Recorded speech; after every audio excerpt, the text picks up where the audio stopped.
He is inciting violence currently alongside this happening in real time. Right wingers committing same said violence in the name of what? Name them recently. Go ahead. Name them. Steve. He's the political guy. Let's hear it. Let's hear the right wing equivalents to the left wing. I'm not going to defend that one. And good evening, ladies and gentlemen. Welcome back. I am Sarah the Raging Tomato, bringing to you live another Moderator Monday. This evening, I have with me Benjamin Balderson, Steve from AM Wake Up, Marte Reyes from On the Edge, and Rob Noir from Normal America with Rob Noir. The question of the evening is George Floyd worse for society than destiny? Benjamin, if you'd like to kick off with your opening statement, please. Hello, everyone. I am Benjamin Balderson with the Deliberating Dog-Faced Dudes.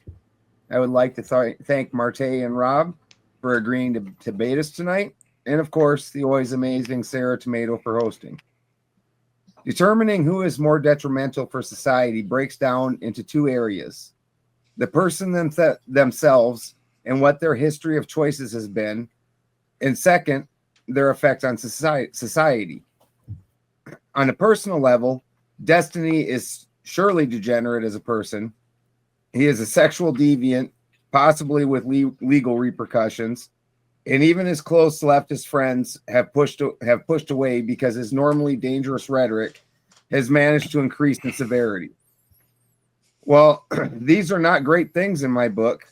They pale in comparison to the personal life of George Floyd, with armed robbery of a pregnant woman being a highlight. A lifetime of hard drugs, theft, and all kinds of fun.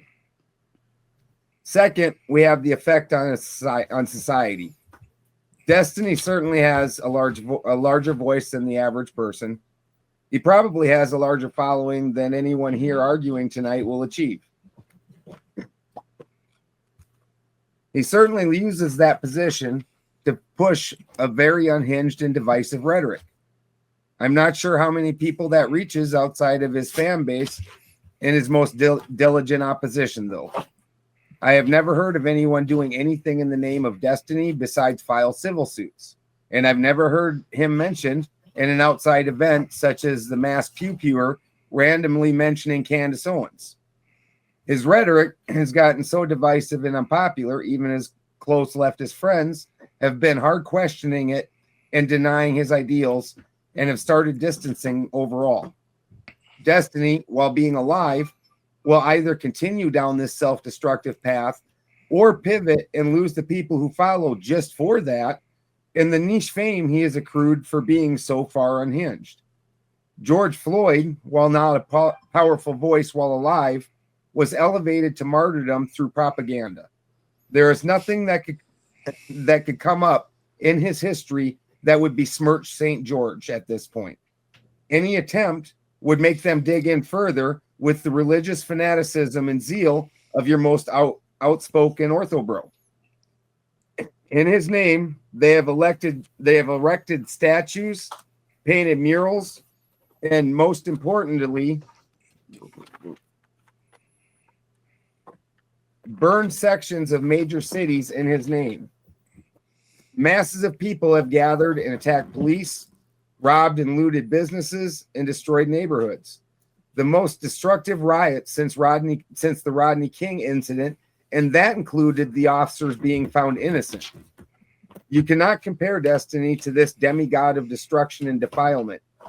I do appreciate our opponents for offering up this near self-flagellation of a fight, and very much look forward to the indignation party at the dumpster fire after. This is going to be fun, guys. Thank you, Benjamin. And Steve, to you. Yeah, sure. So thank you, Sarah, for hosting. Thanks, Rob. Thanks, Marte. It's nice to see you again. Happy to be here and looking forward to what comes of this. But, I mean, that we're even here debating whether Destiny or George Floyd is worse for society speaks to the sad nature of the lives of the terminally online. And I know this may be difficult for the ortho bro community to absorb or the lefty community to absorb, but there's much more to life than internet spats and attempt to go viral from the rhetorical stomping out of degens. It is vastly easier to tell a whore why she's a whore behind a screen than, for example, participating in your church organized post-riot cleanup of a burned out mom and pop store. For some, it's way easier than even opening a jar of olives. Now, there's nobody on the panel tonight that will argue against Destiny being just a crap human being. He's a degenerate. He funds his degenerate lifestyle by engaging in divisive rhetoric designed to elicit highly emotional responses, both in the affirmative and the negative, from an ever-shrinking audience. You guys are keeping his career alive. Destiny does share a trait, though, with George Floyd, in that they both got way too high on their own supply. The obvious difference is that Destiny's fame has faded over the years because of his overindulgence, whereas George Floyd's fame, influence, and martyrdom has increased posthumously. Social decay and societal collapse are measurable things that not even refined rhetoric can dance around. While there may be overlaps in some areas, George Floyd as a person, and even more so as a corpse, is immensely more reflective and representative of social decay and societal fragmentation leading to collapse that we're currently living through. Cursory examination of these characteristics will put to rest for anyone with a couple of brain cells left to rub together, and maybe we can end this debate early and open it up to the chat so that we can all pick on the degenerate lefties here to defend Destiny.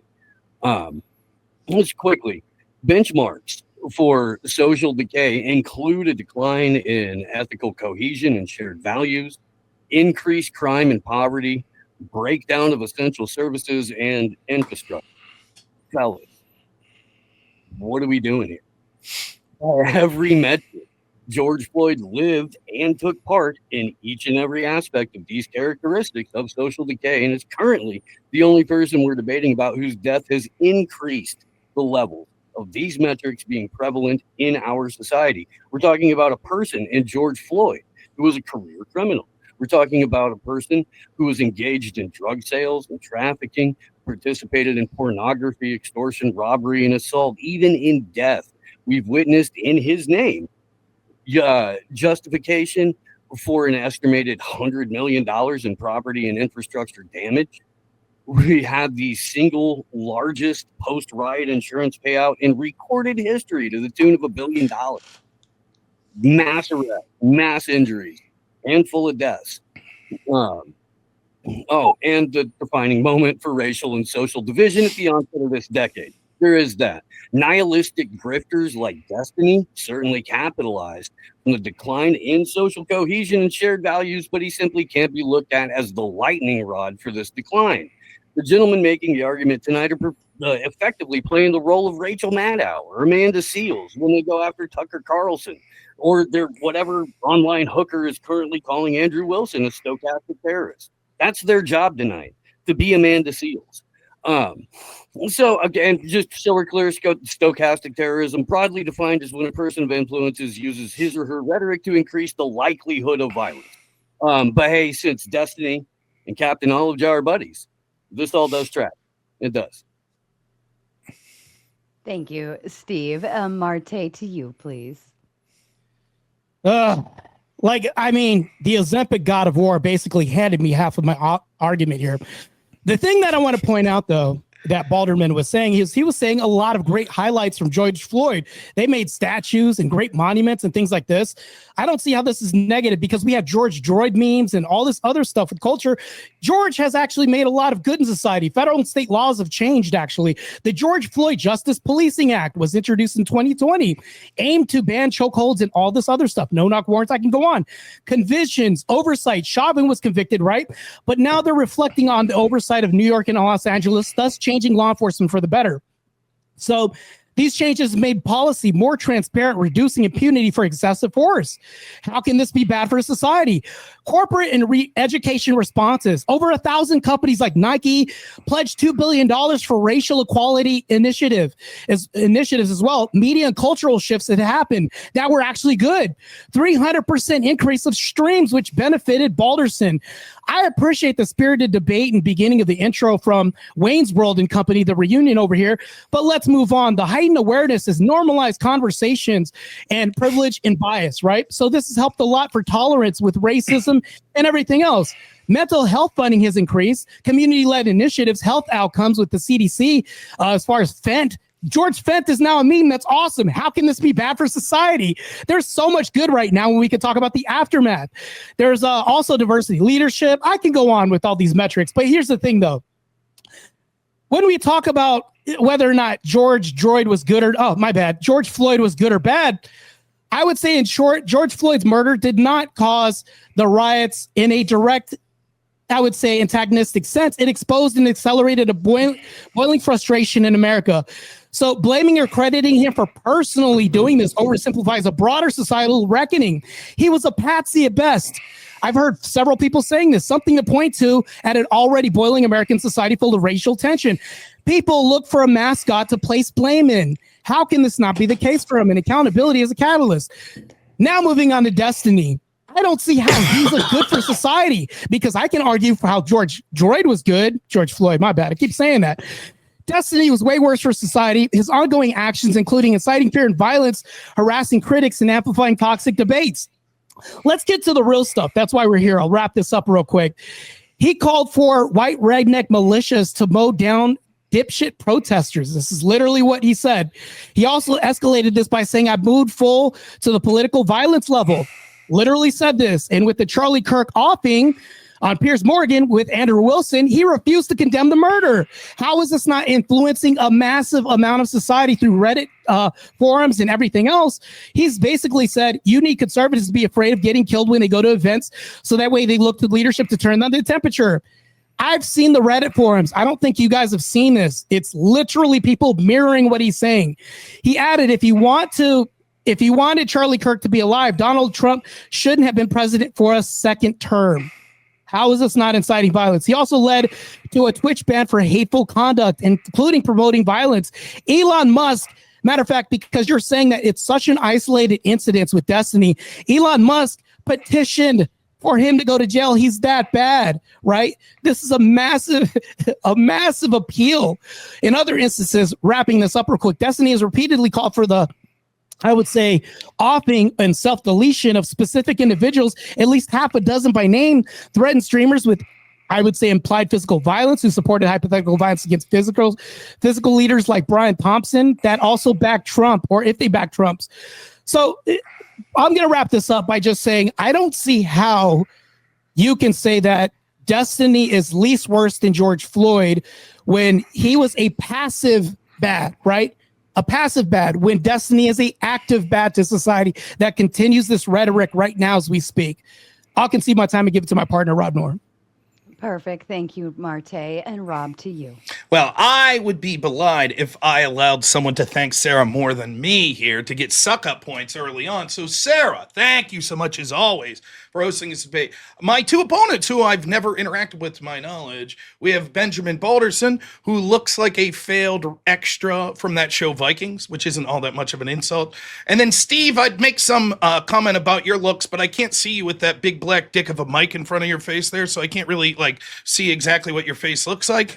But nonetheless, I'm no looker myself, so what do I have to say about any of this? I'm looking forward to this. I think it'll be a fun debate. The topic's a little silly, but I actually think there are serious implications here. Now, the specific wording of the topic, I think, is where our opponents are going to lose the debate. The specific wording is George Floyd worse for society than Destiny? Now, the implication here is, I think Balderson gets to the heart of this, that you could look at it in two different ways. One is who they were as people, as far as the direct actions they're taking. And second is the overall effects they have on society. I think that, though, the way Balderson's looking at this, I'm not even going to get into a lot of the sexual dalliances and allegations against Destiny unless it really comes up. I'm looking at more of what he symbolizes and the effect he has on sort of our political discourse going forward as a country. And I think that's much worse than what George Floyd did. George Floyd can't be blamed for how people used his death and then used it to justify bad behavior afterwards. But people that are listening to Destiny and going out and doing things, or listening to people like Destiny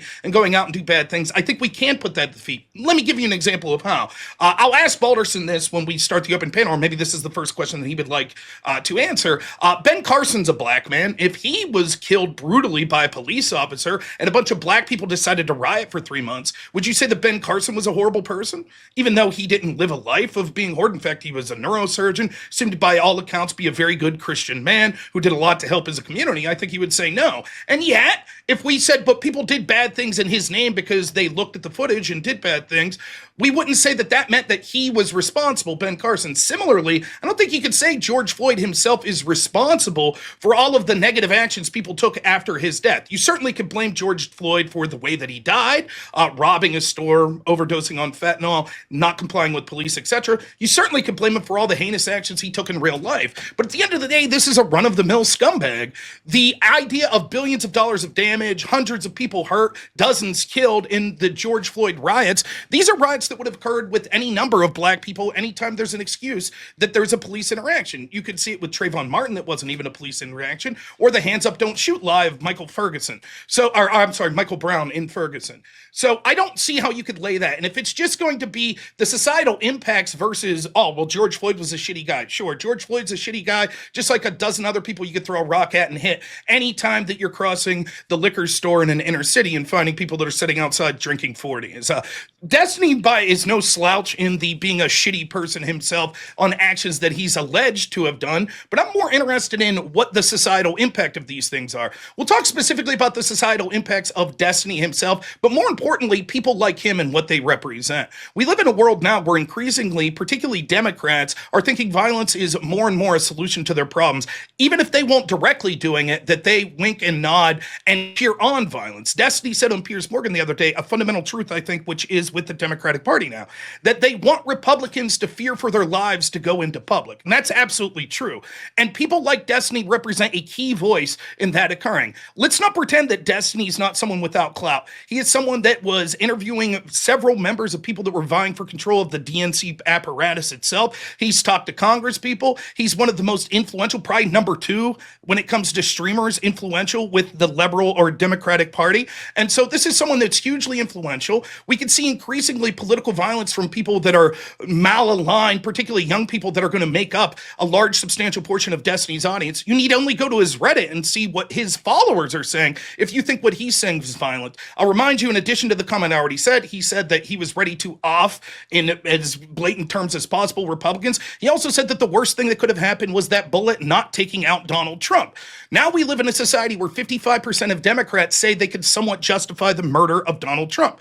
The issue of our time that we see going on right now is rabid left-wing rhetoric, which is leading people to think that they are morally justified in using violence against their opponents, who they consider followers of that Austrian painter. And as long as they smear you as that and say that it's always justified, that will be far worse than anything George Floyd ever did in his personal life, and even will have a lasting legacy worse than the Floyd riots. Last thing I'll say is this. I'm more than happy to talk about how Destiny directly leads to the upgrading in this tension, but I think more importantly, there is a question to be had here of what's worse off for society in general. Someone that George Floyd represents, a career criminal that did really shitty things, or someone that Destiny represents, a person with a large following and voice that's putting out harmful political rhetoric that's justifying violence. And I think that it is easy to see, as bad as we could say career criminals are, what Destiny represents is by far more damaging to our society. Perfect. Thank you, Rob. And for the record, I only accept suck-up points via donation, super chat, cash. Thank you, gentlemen. And as a kind reminder to our audience, we're going to get through our debate, then we will move into closing statements. Then we will read and respond to your kind super chats. And of course, our favorite part, we will move into open panel dumpster fire per usual. Gentlemen, I leave the floor open to you. Balderson, would you like to answer that question about Ben Carson? I would. This is why it was divided into 2 sections, because oftentimes the person that a movement is started behind doesn't necessarily, the ideals don't match the movement. This happens historically over and over again. So this is why I said while we're determining this, we look at 2 factors. Their actual person and personal life and the choices they made, and then the movement that spawned. Now, in George Floyd's case, the movement is bad and his personal life was bad. Now, what I would like to ask you is, who has ever done anything in the name of Destiny besides play video games and make bad videos And I would like to ask Marte why Fenny Floyd isn't what you call him, and you keep using this roid word. I don't know. Is it a roid a thing with you? I don't understand. All right, No, it's George Droid, just to clear this up. I mean, I know that you're using a steroid reference. So, but anybody could see this clearly that, George, when he passed, there was a huge swath of memes that happened that I mean, I'd hate to say that I thoroughly enjoy kind of, and I bet you do too. When you see this, you're kind of humored by this. But here's the thing though, let's get this straight. When he did pass, we could say that this is very passive as far as the violence, right? And he didn't put his name on this. He wasn't even here to put his name on this. And like Rob mentioned before, Destiny is actively doing this. He's an active version of, I would say, verbal and political violence. Matter of fact, we have numerous amounts of NGOs that fund these people. And by the way, this is the Democratic Party, which I know both of you don't support at all. But if he's inciting all this violence and George Droid is not with us anymore, I don't even see what you could even use as an argument right now, because his whole response, what I was saying with the question about Ben Carson, it's really true. It rings true because you haven't really even reconciled this. And I've yet to hear reconciliation of like how you can even map this onto anything else, because if it could have just been another black person that died in society and this would have happened and they would have made it the George Stevens riot or the Bob Wilson riot, this would have been anything else. And this movement wasn't his movement. People just made him a patsy. That's what it was.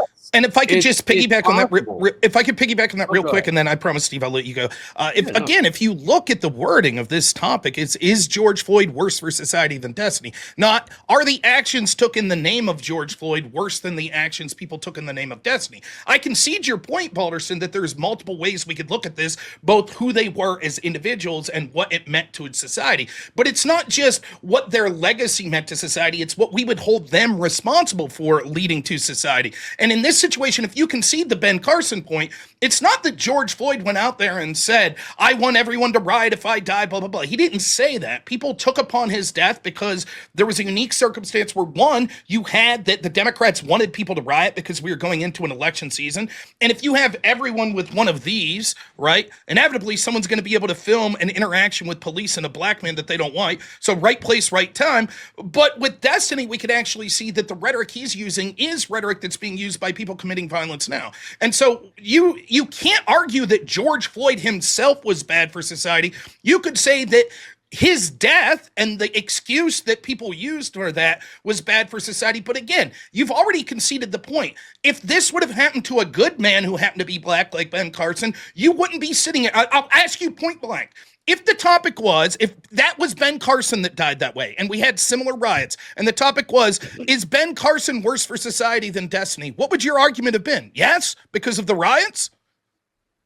You would have said, no, it's not Ben Carson's fault. Do you want to take a swing at this nonsense, Ben, or? I was waiting for your turn. I'll get it after you. Okay. Yeah. No, I mean, this is if, my aunt had balls, she'd be my uncle type of argument. And that's okay. It's what I would expect from Rachel Madcow and Samoan Van Jones. I would expect that. It's par for the course when your only point of view, the only way you can attack this argument is from a place of feelings and from a place of words scare me and I don't like them. And there's words that we have to get rid of. And the same kind of conversation that we had earlier before we went live.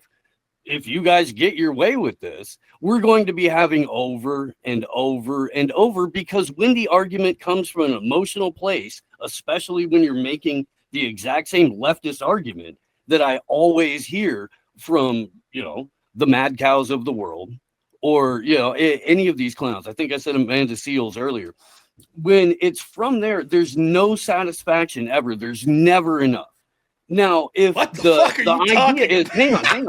If the idea is that what Destiny represents is worse to society, then we can definitely argue what George Floyd represents, and the amount of damage and the amount of bodies and the amount of incarceration and the amount of destroyed neighborhoods that represents. So either way, you're going to lose. Ben, did you want to add to that at all? I was wondering which martyr exactly went into it wanting to be a martyr historically.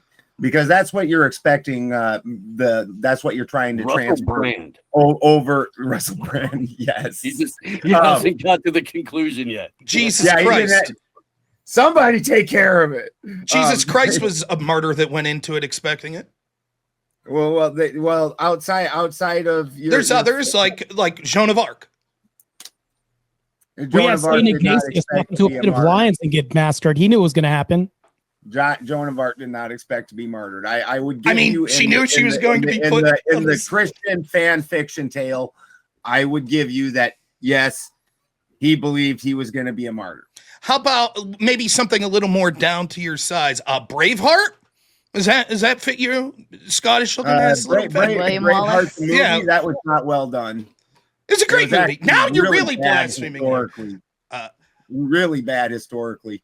Okay, you're right. I mean the character in the movie. Like Steve, I don't know what to say. Like, it brings to mind that scene from Billy Madison. Your insane ramblings have made us all dumber. I award you 0 points. What the fuck are you talking about? We're talking about something quite specific. Can you We're have your own personality? Yes. Does it have to just be bad movie quotes? No, I that's part of my even personality. the non-funny guy next to you is desperately trying. Can you have your own personality? Is there just a phallic black dick in your face so that we can't see it? Either way, I guess we're still going to be making the arguments, right? Dude, I guess. Oh, Bring wow. it back around, boys. Bring it back around. Sounds a little like you're upset like a lefty It's here. on your mind. Anyways, It's the only point that thing you can say about I'm trying to make is what you said was insane rambling that meant nothing, right? We're making clear points that have nothing to do with left-wing points. We're merely saying an argument that you can't deal with, that if we're asking who we fault for negative actions, we wouldn't say people taking actions on behalf of someone who never advocated those actions are responsible. If Ben Carson was in the same situation and he died in the same way and riots sprung up, would you say that Ben Carson was worse than Destiny? You all can't answer. Instead, you ramble on about like, this is the same as Rachel Maddow. You haven't given one distinction as how that's, explain how Rachel Maddow makes that argument. I would say that in the William Wallace movie, in the Braveheart movie where they all charged, yeah, that was on William Wallace. It was inspired by William Wallace. In this case, a good thing. And so, yes, inspired by William Wallace. Well, I'm still waiting for you, though, to answer my original question to you, Rob, where who is Destiny inspired to go do horrible things outside of the people that he gets to touch his pee-pee or he touches theirs or whatever that we don't know specifically. For example, if someone went out and took a specific negative action, they might not say, I did this because Destiny told me to. We know that he's adhering to a conversation that is getting people to do these sorts of things, though. For example, the person that killed Charlie Kirk was probably someone that's listening to the same types of rhetoric that Destiny's espousing, that his opponents are fascist, that Trump has declared himself God King because the Supreme Court said that he's beyond reproach, that we need to do everything possible, that Republicans should fear for their lives, that Republicans could be offed because of these things. That's the type of rhetoric that the person that writes on a bullet, catch this fascist, and then takes out someone like Charlie Kirk would be espousing. That's at least a better connection than George Floyd happened to die, and then people use that as an excuse to go take terrible actions. I do have a question. Any statues to Destiny or murals or Alderson, signs or has there been one riot? One riot that you're fighting right now. Those are good things. Murals, police reform, all the good that's happened with education, racial equity that happened after him. I can name a bunch of good things for George Floyd to happen. But you're lying about all of them and everybody knows it. I can't name anything Destiny is espousing. Nothing. Can you name one thing that's good? That's not the debate. The debate is societally affecting it, good or bad. That is the debate. What are you talking about? Worse. If we're gonna go from your point of view, sure, dude. If we're gonna do the sarcastic, I don't have an answer for this. We have to create that kind of distinction because I don't do the exact same rant. Did he utter anything that was charging violence to speech or through speech or any other metric? Did George Floyd ever utter this on a societal level by his mouth? Did he ever spark racial tension by his mouth or any of this? We're talking about what both of them represent. That's the argument that you guys presented. Correct. Right? And this is my beginning. Yes, because if we're going to do that, then yes, Destiny George Floyd active. is inherently responsible for vastly more violence that's actually taken place in his own life by the way he lived. and what that lifestyle represents. There is a As opposed massively to higher maybe. body count to drug dealer, human fucking trafficker, porn actor, fucking assault and battery, armed robbery. All of my homies got bodies on them. Steve, can you tell me how it couldn't have been another black man if it wasn't him? That's Can not you the tell me that they argument. would That's have not been the debate. another The patsy debate's about besides George him? Floyd. So yeah, if we're How would this not have been another patsy? Okay, so Would there's you a like patsy us to call here. it- Hang would you on. like us to There's a change the name patsy to here, but Toby or there's not a something? patsy Hold on, in you're both Orem, Utah. talking. We No, have to it's, I believe think the- there's. No, wait, no. The argument he's making is that we have to believe the official narrative about one thing, but if George Floyd is being used as a patsy, then we can't believe the official narrative about what happened about George Floyd. Like, I don't really understand. If like, I could how try to you're clear, if I arguing could with try it. to clear it up, I think there's two separate arguments going on here, right? The first is the argument that I'm making with this Ben Carson point, which is if we're looking at the damage that occurred post George Floyd's death and we're putting that on George Floyd, Marte is saying that seems to be erroneous because George Floyd never advocated doing any of that stuff, and it could have been any other black man like Ben Carson. And you guys seem to have conceded you wouldn't say Ben Carson is worse for society than Destiny, Ben even if Carson he is would an have been. exceptional human being. He's not every other man. Period. Black, white, whatever. Wait, He's an exception. Is Cuba Gooding Jr. going to play you in a movie? Is he going to play you, Marte? Probably not. What's that have anything to do with that? Wait, what does this have to do with the point, Steve? Like, that was before his presidential run. What I'm saying is your example is based on skin color, not on what type of person they were. No, that's right? because So that's you're because okay, that's because And the that's what makes it actions that nonsensical. people You're like, this exceptional human Hold- being. If people hold did on.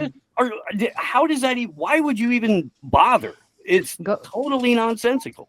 Go ahead, Rob. because the justification that people gave for the mass amounts of riots and stuff that we saw was because a white police officer killed a black man. People weren't rioting because they were like, we're rioting because George Floyd stuck a gun in a pregnant girlfriend's stomach. That's not why they were rioting. They weren't rioting because George Floyd tried to pass fake money. They weren't rioting because George Floyd did fentanyl. They were rioting because the narrative was, here was a black man that was abused and killed by police. That's why they were rioting. And so the point is, that's not George Floyd, that because people took that narrative. In fact, you would blame people like Al Sharpton and Jesse Jackson that drummed up these sort of racial tensions year after year after year for the riots more than you would blame the individual George Floyd. The same with Michael Brown, the same with Trayvon Martin. And my point is, if it would have been Ben Carson or a person like Ben Carson, who was a good moral black man, who was killed by a police officer and then people rioted, would you say that person's worse than Destiny because you're blaming them for all the riots?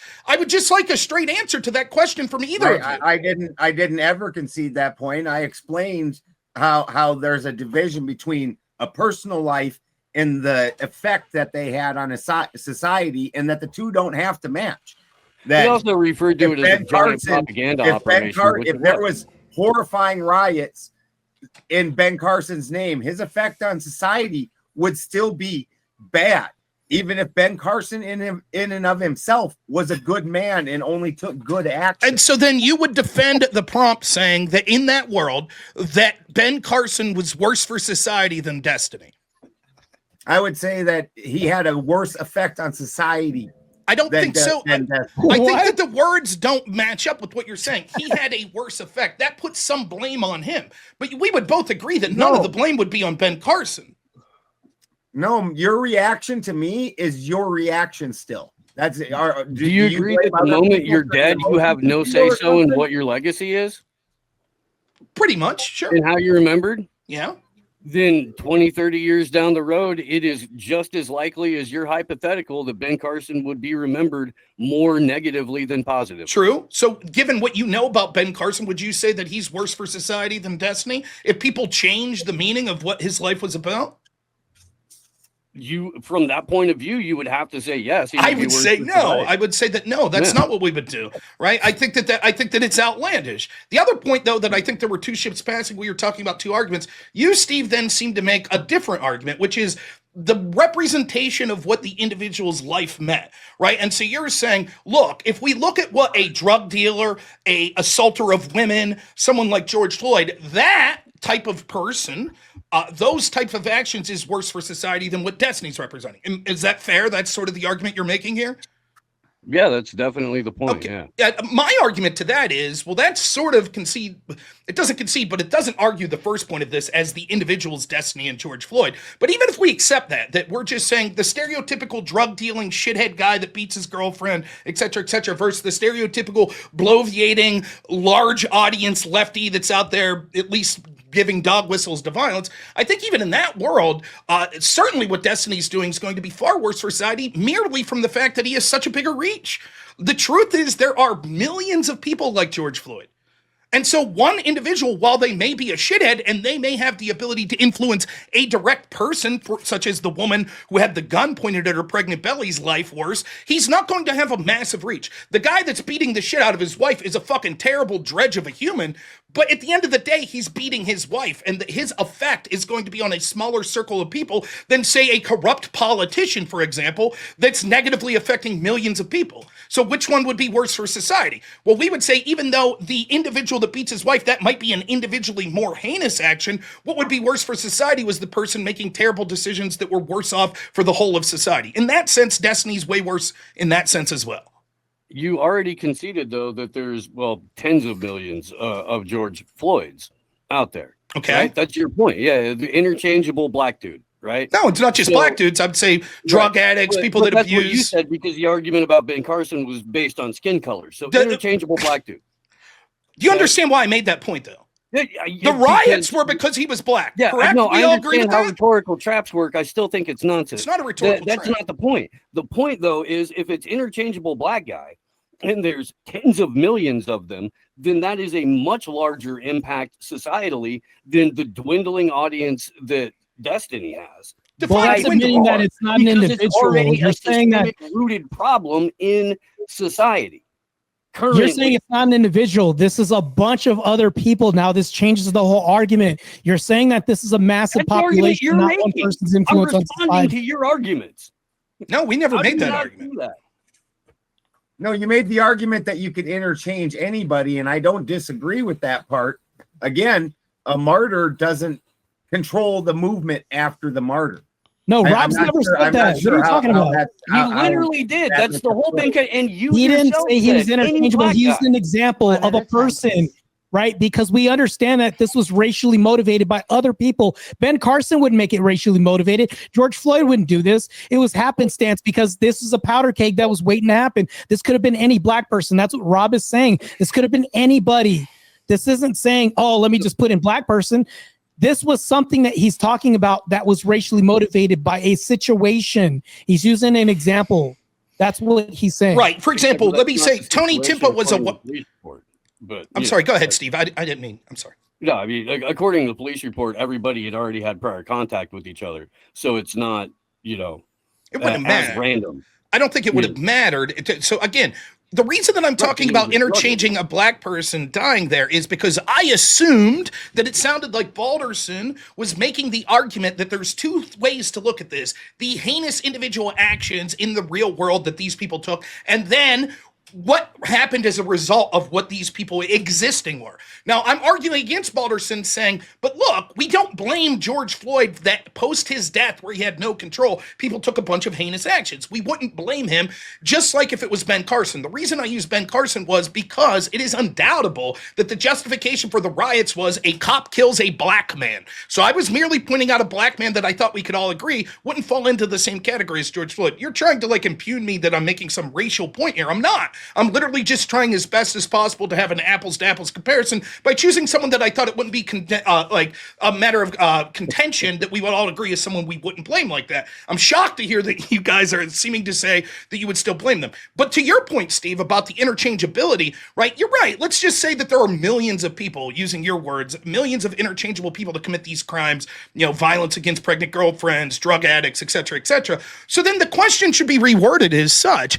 If we removed George Floyd and we removed Destiny and neither of them ever existed, where would society be better off? Well, with George Floyd, he's one of millions. And with Destiny, he's what, one of a dozen? So wouldn't it mean that Destiny has more of a negative effect if there's a million other people that are doing what George Floyd's doing? Are there millions of Destiny followers doing the exact same thing, like criminality-wise? Well, are there millions of them? Are there 10 of them? Are there 6 of them? That's changing the question. No. I mean, it's the same comparison. It's not. What you're comparing.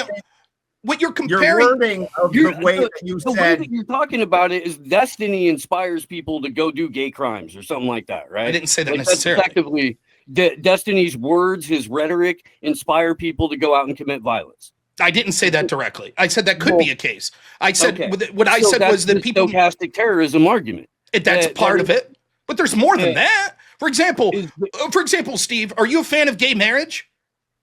Not particularly. Okay, or I just don't know. Would you consider yourself a conservative? Like, just give me a quick rundown of where you're at politically. No. I think those isms are absolutely are slurred. Isms. Okay. Yeah. Now who sounds like Rachel Maddow? Yeah, no. She probably wouldn't put it that way, but yeah, no. I think conservatism is very. Who'd you vote for in 2024? Oh, I do not participate in rituals for bloodline PDF. Of course. I could have guessed. I could have guessed that you're a complainer who doesn't vote. Okay, who'd you vote for in local elections? What party are you more likely to vote for? I voted for president was the Libertarian candidate in 1996. All right. Not Libertarian 96. I don't know who that would have been. You didn't vote for Perot? No. Come on. You vote for Perot. Anyways, I was too young to vote back then. Nonetheless, the point is... Perot was like prophetic. Yeah, I like Perot. Oh, yeah. No, I mean, it's fantastic. But yeah, no, I saw what they were doing to it. I don't have to make just a stochastic terrorism claim of destiny. I don't need to make that. I could say that people that share Destiny's political ideology, even if they aren't engaging in acts of violence, are worse off for society. For example, people that want open borders, people that want to legitimize a lot of the LGBT shit that's indoctrinated to our children, people that want sort of more socialized policies. I could say that people that want to adhere more to giving more money to Israel. I could say all of that. None of that's a crime, but all of it would still be more negative to society than an interchangeable felon that does what millions of other people in this country do. So I want to speak first to your assertion that I'm blaming the person for the movement that follows. That absolutely is not the fact. You cannot hold the person to blame for something they had no specific control over. That doesn't mean that the societal impact isn't what it is, right? And Destiny is one of 1,000 Democrat mouthpieces that are forming this rhetoric. And when you're saying that type of rhetoric, if you're saying that translates into action, all the right-wing speakers that as soon as the recent Charlie Kirk incident happened, I don't disagree. The left wing, especially Destiny, the things he said were horrifyingly offensive. They were like, are you even a person, dude? But the right wing then said, this is war. If we're going to take everything that everybody said at their word, what does war include? I've served in the military. I remember what they taught me about it and what they trained me for when war comes. So if we're going to say that the rhetoric that they are giving out to any effect, because you haven't in any substantive way proved that anybody's done anything in the name of Destiny besides drop their pants and sit down on a chair, that unless you can prove that, I'm not sure how words aren't just words. And if they are more than words, why doesn't that apply to the right? Okay, so first off, when I say blaming, I'm not saying whether or not you blamed. I said in order to win the prompt, is George Floyd worse for society than Destiny? You would have to prove that George Floyd, the actions he took are worse, not what people did in his name. Similarly, we would not say Ben Carson is worse for society than Destiny if a bunch of people erroneously went out based on footage they saw of his death and decided to riot. You wouldn't say that Ben Carson was worse for society than Destiny. You could say people that misinterpreted the life of Ben Carson were bad, but that he himself was not worse for society. That's the point I'm making there when I say with the blaming. Secondly, when you talk about this false dichotomy, when I look at it, this both sides do it argument, I find it to be one of the most intellectually devoid arguments that I hear. The violence is overwhelmingly coming from the left, and it's shameful that people even try to both sides this argument. Nonetheless, if we're going to accept that and say, well, because we see overwhelming amounts of violence directed at right right-wingers from left-wingers, including them mocking and laughing by the tens of thousands the murder of Charlie Kirk in front of us all. When they say, well, prepare for war and things like that, that means they're equally to blame as Destiny. Well, a couple things wrong with this. One, I thank you for your service very much. And I mean that from the bottom of my heart. I know we're having fun arguing with each other, but I do truly mean that.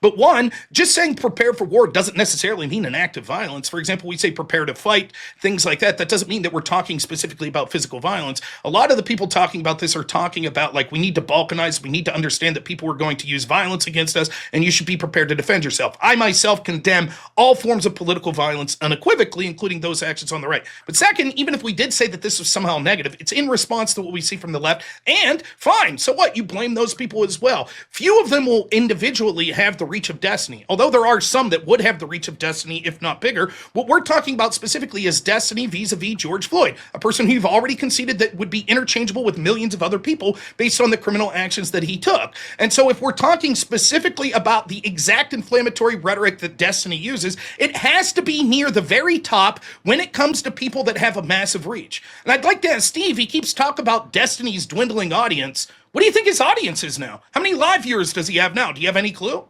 How many are we counting the gamer before streams? you answer, I wanted to just sum that up. That was like the auctioneer version of, yeah, but theirs is worse and I like it less. So it's a problem. That's not true. We could talk about that. I'd be happy to debate you on this specific subject. I want to answer your question. Are we talking about the gamer years or the political debate starting years for how long Destiny's been doing it? Because I did look it up before we came here tonight. Well, I don't know. In general, what was his peak versus what it is now? How about that? Oh, yeah. More and now less. But how much? I don't. By several 100,000. He's dropped off quite a bit. Based on what metrics? Like total views on each YouTube video? Or any other platform that he's allowed on. Well, yeah. I think that, correct me if I'm wrong, but I think that the bulk of Destiny's influence would be the live viewers that he has. And he still routinely has over tens of thousands of live viewers on his videos. And that's with diversifying, like he's partly on Kick, he's partly on YouTube. That's also, you know, how many people are hate watching, how many of them are bots, so that's okay. Yeah, sure. There's kind of an argument to be made there, but then you'd have to turn that into proof of influence, and that doesn't exist. I think that how is live viewers more influential than overall viewers, except for that you get super chats during the live, but how is the person interacting live getting somehow more out of it than the person that watched it at 3 a.m. or whenever the fuck. A live viewer is someone that's tended to be more supportive or more interested in what you say than someone that's just catching it casually on a short form video or a video that happens afterwards. I think even Sarah would be able to speak to that. Me as a streamer, I could speak to that myself. For example, my influence has gone up. I'm very small, but my influence is going up precipitously. And yeah, if you look at my videos, I am only like 2,000 people that'll watch a short form video of me. A lot of people have these huge million view videos. What it is people watch 30 to 45 seconds of it. The live stream viewers tend to stay there longer. I only bring it up because he was talking about a dwindling audience as if Destiny is only talking to a paltry amount of people now. And it couldn't be further from the truth. I was curious how you were quantifying that, because in my opinion, if you ever watched chats on half of these videos, they aren't even listening to you. Not you personally. Sure. I'm making you bastard! Just for clarity purposes, I mean, there are vast differences between a live streamer and a vlogger, a video uploader type of person. Yeah. And the chat, yes, the chat usually is entertaining itself, and half the time they're not even paying attention. But that's their social circle. You know what I mean? So I think there are two very big differences between that and what happens during and after a video is live, and then post production send outs and how that operates too. So there are a lot of the reason I bring this up is because I could be wrong. By no means am I a prolific Destiny watcher, but doesn't he put most of his videos, he unlists them after he live streams them now, right? I don't think that was always the case. and he's streaming in other platforms as his primary source, such as Kick, which is a little different. But the point, like, to answer the other point here about show his influence, I don't think that Destiny's words have ever been more far-reaching. When Marte already said it, you literally have people like the Vice President of the United States talking about him. You have people like Elon Musk. You have him on mainstream platforms like Piers Morgan saying this shit. You have him talking to Democrat members of Congress, people that are vying for the leadership of the DNC. And so I think it's erroneous to be like, oh, the way that Steve's sort of saying it's like, well, Destiny's this has-been that used to have a big reach and now it's dwindling. I don't think that can be further from the truth. Now he's a lolcow. He represents the Democrats it's quite very well. similar to the way Alex Stein came up, where he made such a crazy asshole out of himself. I mean, don't get me wrong, that Putin put a bullet in Putin's brain song that he was singing at city council meetings dressed up as a crazed leftist. Hilarious. But he went and made an asshole out of himself. And then the way he actually got fame was then the right wing started posting his videos as, look at this crazy leftist. And he wasn't even a leftist. And then it was really a troll on both sides. Next thing you know, he's got a right wing job. It's the same thing going on with Marte, real quick. Name me the bigger left wing. How many people are watching him just to see the train wreck? Okay, name me a more influential left wing streamer than Destiny. Hassan, then go next. I don't follow left wing. Right, streamers. you can't name one because Destiny. Ask Steve on this one. Ask Steve. Sure, I'm not go the guy. for it, Steve. Well, okay, so I would say that Crystal Ball probably has more influence than Destiny. It'd be close. Let's say I say that it's close, okay? You know, and you said name one, so I named one. Okay. After Hassan, which you already conceded. So that puts Destiny. Wouldn't Rachel Maddow count? Well, she's not a streamer, and I don't even think she has the influence or reach of Destiny at this point. MSNBC's in the shitter. Right, but the point is, and even if Rachel Maddow's little Barbie Ken doll, Kyle, how about what's that his Pac-Man name? kid? What about blonde that dude kid? now? He has an equal, if not greater, audience. Kyle Kalinske. Okay. Than Destiny. Okay, now that's fine. You know, let's take that. So here's the ones we have. The Crystal Young Ball Turks have a larger audience than Destiny. Crystal Ball. I mean, it's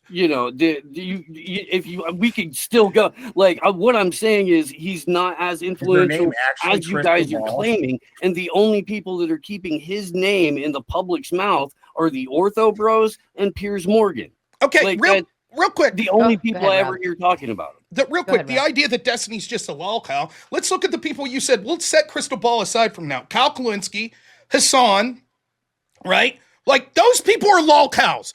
Hassan's one of the only people that has calls to violence more routinely than Destiny. This is representative of the average Democrat at this point, of the people that are out there and have voices in this party. Destiny's not a lol cow. He is a good representation. 55% of Democrats polled said they could somewhat justify the murder of Donald Trump, right? Like, this isn't some fringe radical group. Destiny's just a lol cow. No, he is representing. There are millions of Democrats that agree with Destiny. Republicans must tone down the rhetoric first. They are followers of the ideology that evil Austrian painter was. That's who they are. They should fear for their lives to be in public. These aren't fringe beliefs. And Destiny's in the top 5 most influential of streamers that's talking about this shit. Compare that to George Floyd, who you've already admitted that there are millions of people just like. Now, which one do you think, if we took out of society, would society be doing better with? Well, does the rest of the millions of people that are also George Floyd go with them? Because then, it would be way, way easier to go visit major cities. It would be. But look, man, I guess the crux of the argument, because you tried to make it a very narrow definition of the prompt, but then use much, much wider arguments around it. I guess I'm just trying to figure out if we can both do that. No, you can, but the difference is I'm putting blame specifically on an individual. I'm saying blame George Floyd for his actions and his rhetoric, and blame Destiny for his actions and his rhetoric. And there's 2 ways that we could look at it: the actual physical crimes, etc., that they're alleged to have done in their lives, and then what their actions and rhetoric have led to in society. George Floyd just having to have happened to died on camera, and then people doing shit, you could interchange him because he never said, if I die, riot. People didn't riot because they listened to his words and went out and rioted. They rioted because of his death. And I'm not saying that George Floyd's worse for society because of those actions. Even then, if you would like, we can have a debate as to whether or not George Floyd and what he would represent would be worse than what Destiny would represent. I'm fine with having that discussion. I would just like a concession to the words of the specific prompt of who is worse for society, George Floyd or Destiny. It's not even close, because George Floyd was a pissant that people were going to find an excuse to riot over, and they just rioted because his death was on camera, whereas Destiny's one of a unique few that has this much influence and terrible rhetoric and policy that's infecting the Democratic Party in a mainstream way. It's not even close. Right. So to use your example that you provided, William Wallace, who it didn't pan out like the Braveheart movie in any way, shape, or form. I think Mel Gibson hated royals or something, but when after his body was dismembered, he was not even there. It angered the people so much that they uprose, and that was William Wallace's effect on society. Now, in that society, we would call that effect good, and it's good that got put to him.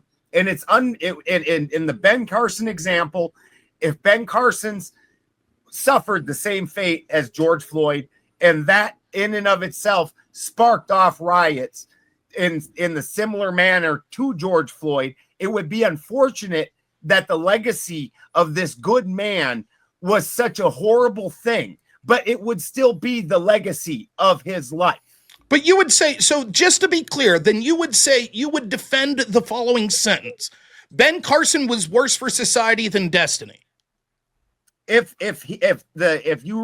you replace Ben Carson with George Floyd, then yes, the influence or legacy he left to society was worse. Yeah, than in Destiny. order for that sentence to work, you have to follow the hypothetical all the way through. Of somebody that's done anything for Destiny outside of drop trout. No, that's not true. I don't have to say that people did something specifically because of Destiny. What I have to say is the idea is that Destiny, because of George Floyd. What I have to say, ahead, Destiny is an influential person that is at the heart of what I believe Democrats are now, and what they're doing is far worse than what George Floyd himself did. Now, going back to as ridiculous as this is, but I'll admit I brought it up first as a martyr that wanted to be a martyr. I meant in the context of the fictional William Wallace in the movie, nonetheless, because you kind of look like a Viking. That's all I was getting to. But nonetheless, if we want to use William Wallace, like the real person, William Wallace, right? The reason we would say that, well, we say he inspired people to go out and take these actions, and we sort of blame him. Blame, not a good word, because we'd say that's a positive thing from our context. Maybe not if you're English, but from our context, a positive thing, right? But that's because that's the type of rhetoric and what William Wallace was pushing for in his life as well. He was pushing for revolting against the English and taking their land back from English rule. And so when he's dead and he's murdered so brutally, and he becomes a symbol of that, then we'd say, see the legacy that he left that we give credit to William Wallace for. If William Wallace was just a dude walking down the street, like in the beginning of Tale of Two Cities, and he's mowed down by a carriage of royals, right? And then people are inspired, we wouldn't say from the context that that was a negative thing. If we were, like the French Revolution, which was a bad thing, right? We wouldn't say, the nameless child that was mowed down was worse for society than Destiny. Because look at the French Revolution and look how bad it was. And in the book, The Tale of Two Cities, if that's a true telling, like you would say, well, no, the people that took that action and then used it for their own heinous, nefarious goals are fucking absolute dog shit. But we're not saying that this poor nameless kid is worse for society than Destiny. That's outlandish. You could say the legacy that people used in the name of was worse. Now, I'm willing to say that once I think Marte and I have sufficiently won this argument on the prompt, I'm willing to go a step further and say, okay, without assigning blame specifically to Destiny or George Floyd, do we think that what they represent is which one is worse? I'm willing to have that debate as well, because I still think that it's Destiny that's worse than the legacy of George Floyd. I agree, yeah. Are you saying what they represent, like if they were to write out, I want this for society, Destiny is worse than George Floyd? Is that what you're proposing with that? My proposal would be that it's an effect that like George Floyd's like a shitty foot soldier that's a grunt on the ground that something bad happened to that people lionized around, where Destiny's more in a upper class of people that's inspiring people to take those heinous actions. So how much does it cost? How much does it cost to house a prisoner? Average, you know, it's like $50,000 to $80,000 a year in the United States, depending on the facility. And George Floyd spent 1, 2, 3, 4, 5, 10 years of his life in prison. That has nothing to do with, any of the property damage done in his name afterwards. He was responsible for various different destruction of lives in his own community by being a drug dealer. All of those lives. Give Destiny time. He may be in prison too. Correct. What's that? I said give Destiny time. He may end up in prison too. Sure. As far as I know, it hasn't happened yet, so it's irrelevant. Now, the lives that George Floyd personally destroyed, is there a comparison in terms of that you could pull out of your ass, possibly, to compare the amount of money that people already spent because of George Floyd, the lives that were personally ruined by this individual, the amount of damage and destruction that he caused, not just in his community in Minnesota, but in various different communities in Texas? Is there any kind of comparison for that to Destiny? No, of course there's not. So Destiny is direct, right? So he's currently influencing society right now, so much so that prominent figures like Elon Musk are telling him that he should be locked up for his rhetoric. We have other people. You already mentioned Piers Morgan. He's actively doing this. You haven't reconciled this right now with the passive argument. So right now, I'm just telling you right now, Destiny is actively not only doing this, but amassing I would say even an army. I can't give you metrics or numbers right now, but I would say right now, even if I was to ask you who is currently creating more destruction in society, I would say Destiny, because we have nuclear families going downhill. Is Destiny promoting this with his previous relationships that are on the front line and being displayed? Him denying the if somebody should be martyred or not on camera, to me, this is also we're also having an admission of allowance having this, because if he's omitting this and refusing to, not call for speak against the violence of Charlie Kirk, to me, that's like almost like a pushing of this and his social acceptance that he's pushing by his own rhetoric. Right now, we're witnessing propaganda that's ongoing that Destiny's currently continuing to promote. And it's like, so when Rob says things like he could be in prison, he could be in jail, but it's like, give him time. But right now, he's eroding the American family as far as values. He's eroding structures. He's calling for violence. And even more, George Floyd didn't call for American violence towards the dismissal of the nuclear family. He didn't call for this verbatim or say this out loud. It's like society used a patsy. They wanted to hang something up and say, hey, this is the guy. This could have been anybody. Meanwhile, Destiny's actively doing this through different avenues. He's weaponizing X, weaponizing YouTube, and weaponizing various platforms, including like debates like Surrounded. This is putting him up on a more, I would say, a higher hill to be viewed at by everybody else. Whereas George Floyd, he had to be pushed to be on a hill. Destiny's doing this and actually creating work to even be harder, as like hard work to create more of a monolithic entity of destruction on the left of himself. So interestingly enough, I'm not sure if you understand how words work, but you are a catechumen ortho bro, so I understand that you're being trained to not know how words work.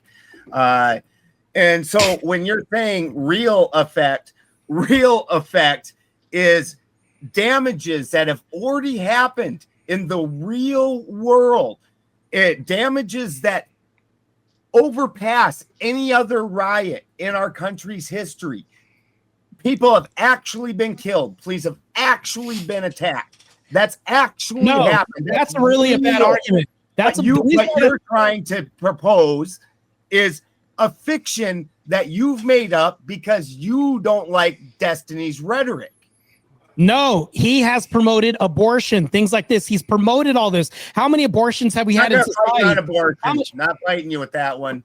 Right. You're not going to do this when it comes to the deletion of babies, things like this, right? So if he's promoting this and debating that this should be a thing that happens because he's pleading for women's rights and decreasing men's, I would say, reproductive rights, that's so much death in America that's also being propagandized to promote for a future society. That's further deconstructing, I would say, traditional values, traditional nuclear families, and other things. I mean, this guy's a propaganda machine. He's a slogan machine as well, too, when he says the bullet should have hit Trump instead. I'm thinking that this has been clipped, shared on thousands of channels, and we've seen this. You know what this rhetoric is. You've heard statements by him before, but you've never heard a statement uttered by George Floyd be a propaganda, meaning George Floyd's slogan written everywhere. Meanwhile, Destiny's slogans are written everywhere, being repeated in mass through YouTube videos, propaganda through X and everywhere else. And he's continually doing this right now as we speak, and he'll do this long after this argument. Because Destiny's slogans come from his superiors who are actually in charge of things. Okay, real quick, just out of curiosity, like either Steve or Benjamin, you guys can answer this. Who would you say is worse for society, George Floyd or like the leaders of BLM that inspired people to riot over George Floyd? Which of those two would you say is worse for society?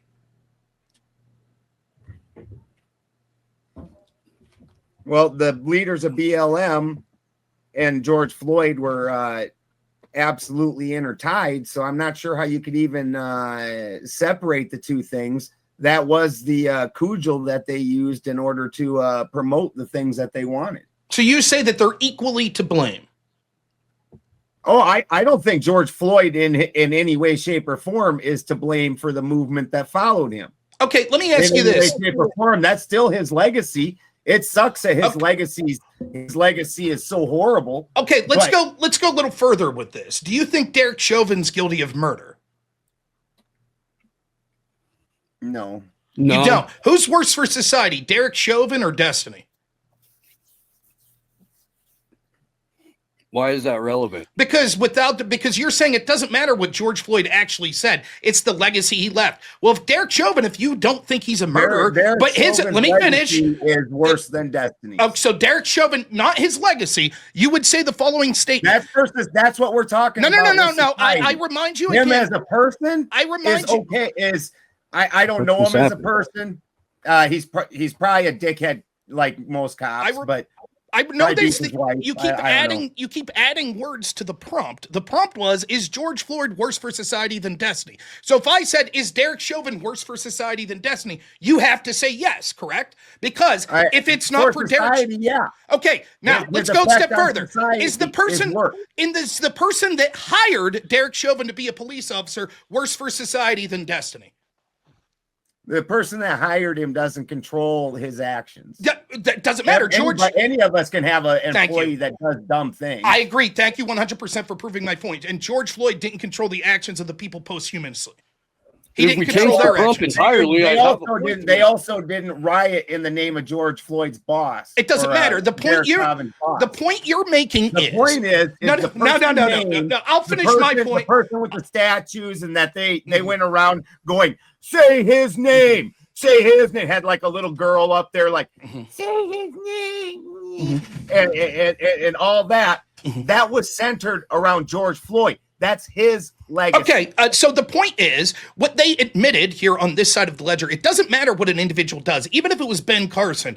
If his death results in people doing things outside of his name and what he wanted that he never called for, that ends up being disastrous, we would say that Ben Carson's worse for society than Destiny, because there were actions that were taken because of what his death resulted in that led to terrible things. Then they say, yes, the same would be true of Derek Chauvin, who they don't think's a murderer. Then we should be able to go through the list of everyone. We should be able to say Derek Chauvin's parents, by giving birth to Derek Chauvin, was worse for society than Destiny. Because had they never given birth to Derek Chauvin, well, then Derek Chauvin would have never been there when George Floyd died, which means George Floyd wouldn't have died that way, which means that we wouldn't have had the riots of George Floyd. The point is, is what we're talking about. Let me finish, please. We're talking about second order consequences. We don't blame people because people took heinous actions, not in their name, if those people had no control over that. Destiny specifically saying heinous serious things that if people act upon are bad for society, and they are at the heart of mainstream Democratic ideology. Now, George Floyd and the terrible things that resulted after him were not that. You do got to Okay, appreciate how wait, hang on. goddamn In many order to make words he that can argument, fit you'd in have there. to show that the One at a Democrats time. that are in Congress are echoing destiny. They are. They're not. Okay, for They're example, Jay Jones. What? Jay Jones, he's running for Attorney General of Virginia. Running for. And what's that? Attorney General of Virginia, right? Running for. Right, Elected running running for. Okay, Okay. running for said that Not in Congress? he was cheering for Attorney General of Virginia. Said that he was cheering for the death of political opponents' children. Right? He is still horrible. endorsed by the entirety of the Democratic Party, including those in Congress. Yeah, because they Jesus, kind of their sign children? contracts That's saying they have wild. to. Yes, he But did that's, say that. It's ancillary to the argument. Doesn't mean they have to support them once they're in there, and it doesn't mean that's how they govern when they're in there, because they certainly don't. It doesn't. What do you mean it doesn't matter? Say we should give more money to Israel, but that's the party line for a segment of the Democrats, just like it's a party line for a segment of the GOP. Okay, your That's point not seems destiny influencing Congress. That's Destiny's paychecks. Destiny influencing his rhetoric. influences Destiny, and people like him influence voters, and those voters vote for people that share their good. ideology. And what the Democratic Party politicians are doing right now is saying things like this: Donald Trump is a fan of that Austrian painter guy. That's ubiquitous to the entire message of the Democratic Party. Something that Destiny's been saying since 2018, 2019. Destiny said that when it came to the Floyd riots, that rioting is the other side of the coin to voting. That's what Destiny said. So when you talk about people whose voices were out there cheering on riots, that's what Destiny said. In fact, when I asked him specifically about this, he said, "This is America, baby. That's what we do." What do you think things like the Boston Tea Party was? There are people out there that were justifying the riots of George Floyd using that exact same rhetoric, right? So the idea Didn't that you like, make a Sorry, didn't you make the point though that out of that same guy's mouth he said that right-wing militias should shoot the protesters? Marte said that. Okay.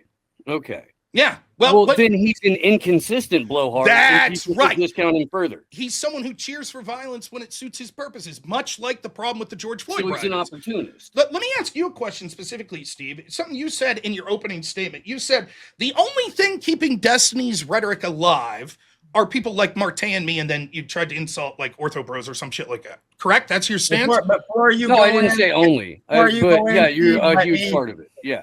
Before you go in, Steve, let me answer him quick. It's on his other statement. You know what's funny is this also works in the opposite way. So if the more recent stories that have come out about Martin Luther King are correct, he was a horrible person, Sure. but an awesome movement got, and so many great effects are his legacy, no matter how bad of a person he is, no matter how much Gandhi was a PDF file. The movement that stemmed from him, even though he was a trash human being, it's a good thing. The legacy that follows does not necessarily match the person. So trying to pin it on them like they're personally responsible, nobody's doing that. But what they are saying is that George Floyd's legacy, the things that stemmed from him in his name, way worse than anything Destiny could have. Rob has been conceding this the whole night, where he says the whole DNC said this. Did the whole DNC take their marching orders from Destiny? Was he sitting there with his blue hair and his jaw going, I can't even do it. Like, hey, Democrats, I'm Destiny. And they all just kind of marched to what he was saying, or is he just a cog in the wheel and just repeating the things that were said before him? Okay, All right, so go two ahead. things. One, to answer that latter point, if we would agree that Destiny's not the single person that's making decisions with the Democratic Party, but Destiny certainly as an individual has more influence on the direct policies that the voters that support the Democrats than George Floyd did on anyone that was doing anything in his name. Secondly, when you give the example of someone like MLK, yes, it's true that all sorts of people in history are known for representing something that maybe means they're a good person. For example, Mother Teresa. But if you look into their personal life, you might say, wait a minute, they were infidelitous, they treated women like shit, et cetera, whatever it may be. The reason that we would still say that someone like MLK is responsible for his legacy is because that legacy isn't about the adultery and shit like that necessarily. It's about the things that he was saying, that he was claiming, the direction that he wanted society to go in, right? We don't have any of that with George Floyd. We don't. Again, you can't get over this. It would be like blaming that kid in The Tale of Two Cities that got ran over by a carriage and saying he's worse for society because his death led to the French Revolution. That would be asinine. It would be asinine to blame that kid and say that he was worse. That's just asinine. Now, to get back to Steve's point, just he real said, quick, I never said you're the only people keeping him around. I said you are a big part of it. okay, but you said, but if it weren't for people like Marte and me, granted, you're not saying just us. If it wasn't for people like us, then Destiny wouldn't have influence, correct? He would have significantly less because it's a problem, reaction, solution thing. Okay, who picked the topic? With every other mouthpiece of every other political organization, and that's what Destiny is. He doesn't set or make policy. He's a propagandist. He's a paid propagandist, and that's it. And all of those people are interchangeable. Who picked the topic for this debate? Marte. I was giving him shit on. Giving him shit on X, and you know, we've debated about George Floyd. We're doing we're frenemies. Okay. You know, so we've debated before, and we were having fun with each other on X about George Floyd and Destiny. So and he said, let's debate it. And I said, Ozempic, we get the point. No, wait. Who brought up George Floyd, though? Did Marte bring up George Floyd to you, or did you? It was Marte's X posts where he was making this claim. He made the claim that Destiny was worse than George Floyd. Well, he was making the claim that of how horrible Destiny was for society. I don't remember exactly. And then you said George Floyd was worse, or something like that. Yeah, I argued that George Floyd was definitely. Thank you. Yeah. Now, the point I want to make is if you say that we're responsible for keeping Destiny's name in the limelight, who the fuck is talking about George Floyd other than you two? Everybody. Yeah. Who? Name them. I just saw where Cori Bush is running for Congress, and her opening commercial, again, because she got ousted, her opening commercial for "I'm back in the game" is, I fought hard for George on behalf of George Floyd in the Black Lives Matter movement. Okay, so you got Cori Bush. So that's BLM. What?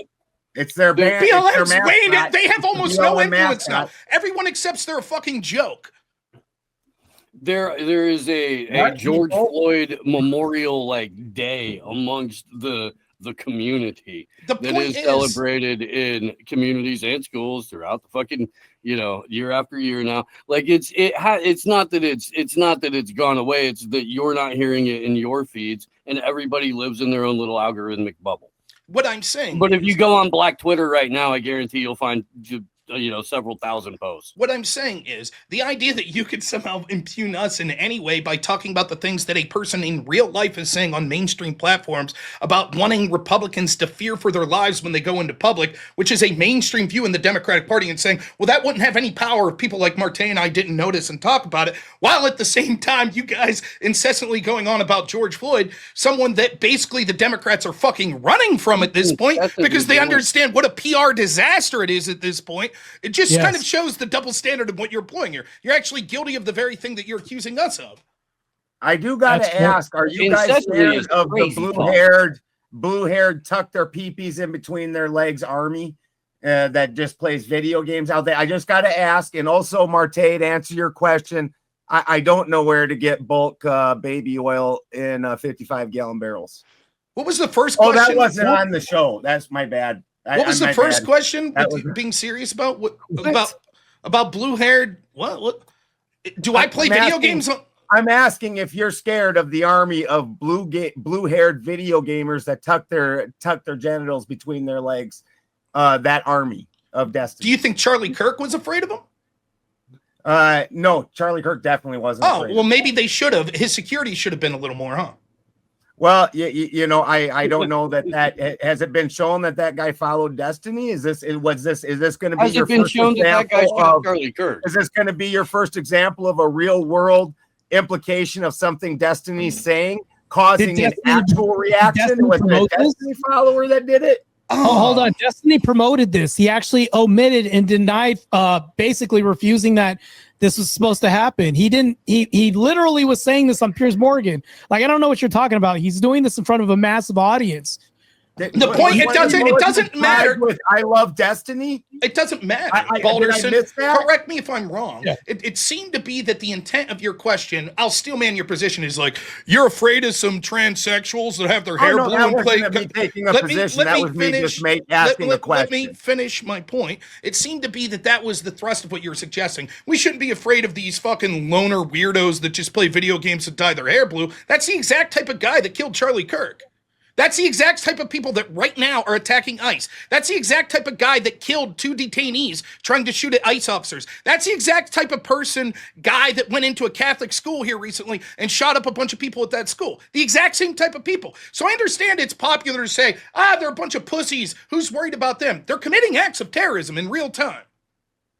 Yeah, it's true. Completely.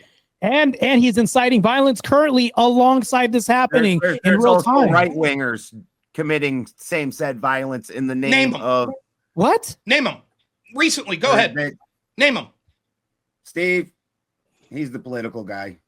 Let's hear it. Let's hear the right wing equivalents to the left wing. I'm not going to defend that one. Thanks, Steve, for being wise there. What I do notice is lots and lots of patterns. And what I've seen is that while there's been a pendulum swing in terms of who's doing the domestic terrorism now over the last 5, maybe 6 years. I disagree with that, but go ahead. There's been no swing. It's been the left the entire time. I don't know about that, man. Cite me. Where are you going to cite? Where are you getting your evidence? John Hinckley. Well, fucker makes bad music now too, which might even be worse. Was that the last 5 years? I'm not very good student of history. I thought that was outside that scope. He said in the last 5 years. Yeah, in terms of left-wing violence, yeah, absolutely. No, absolutely. I think that when you're looking at these studies that are saying, okay, it's a new thing that left-wing violence is more, when you look at those, they're outlandish. For example, most of those studies will say that there was almost no acts of left-wing violence in 2020. That's despite the fact that you guys are arguing the point that George Floyd led to all this left-wing violence. Yeah, they don't count that as left-wing violence, though, in those studies.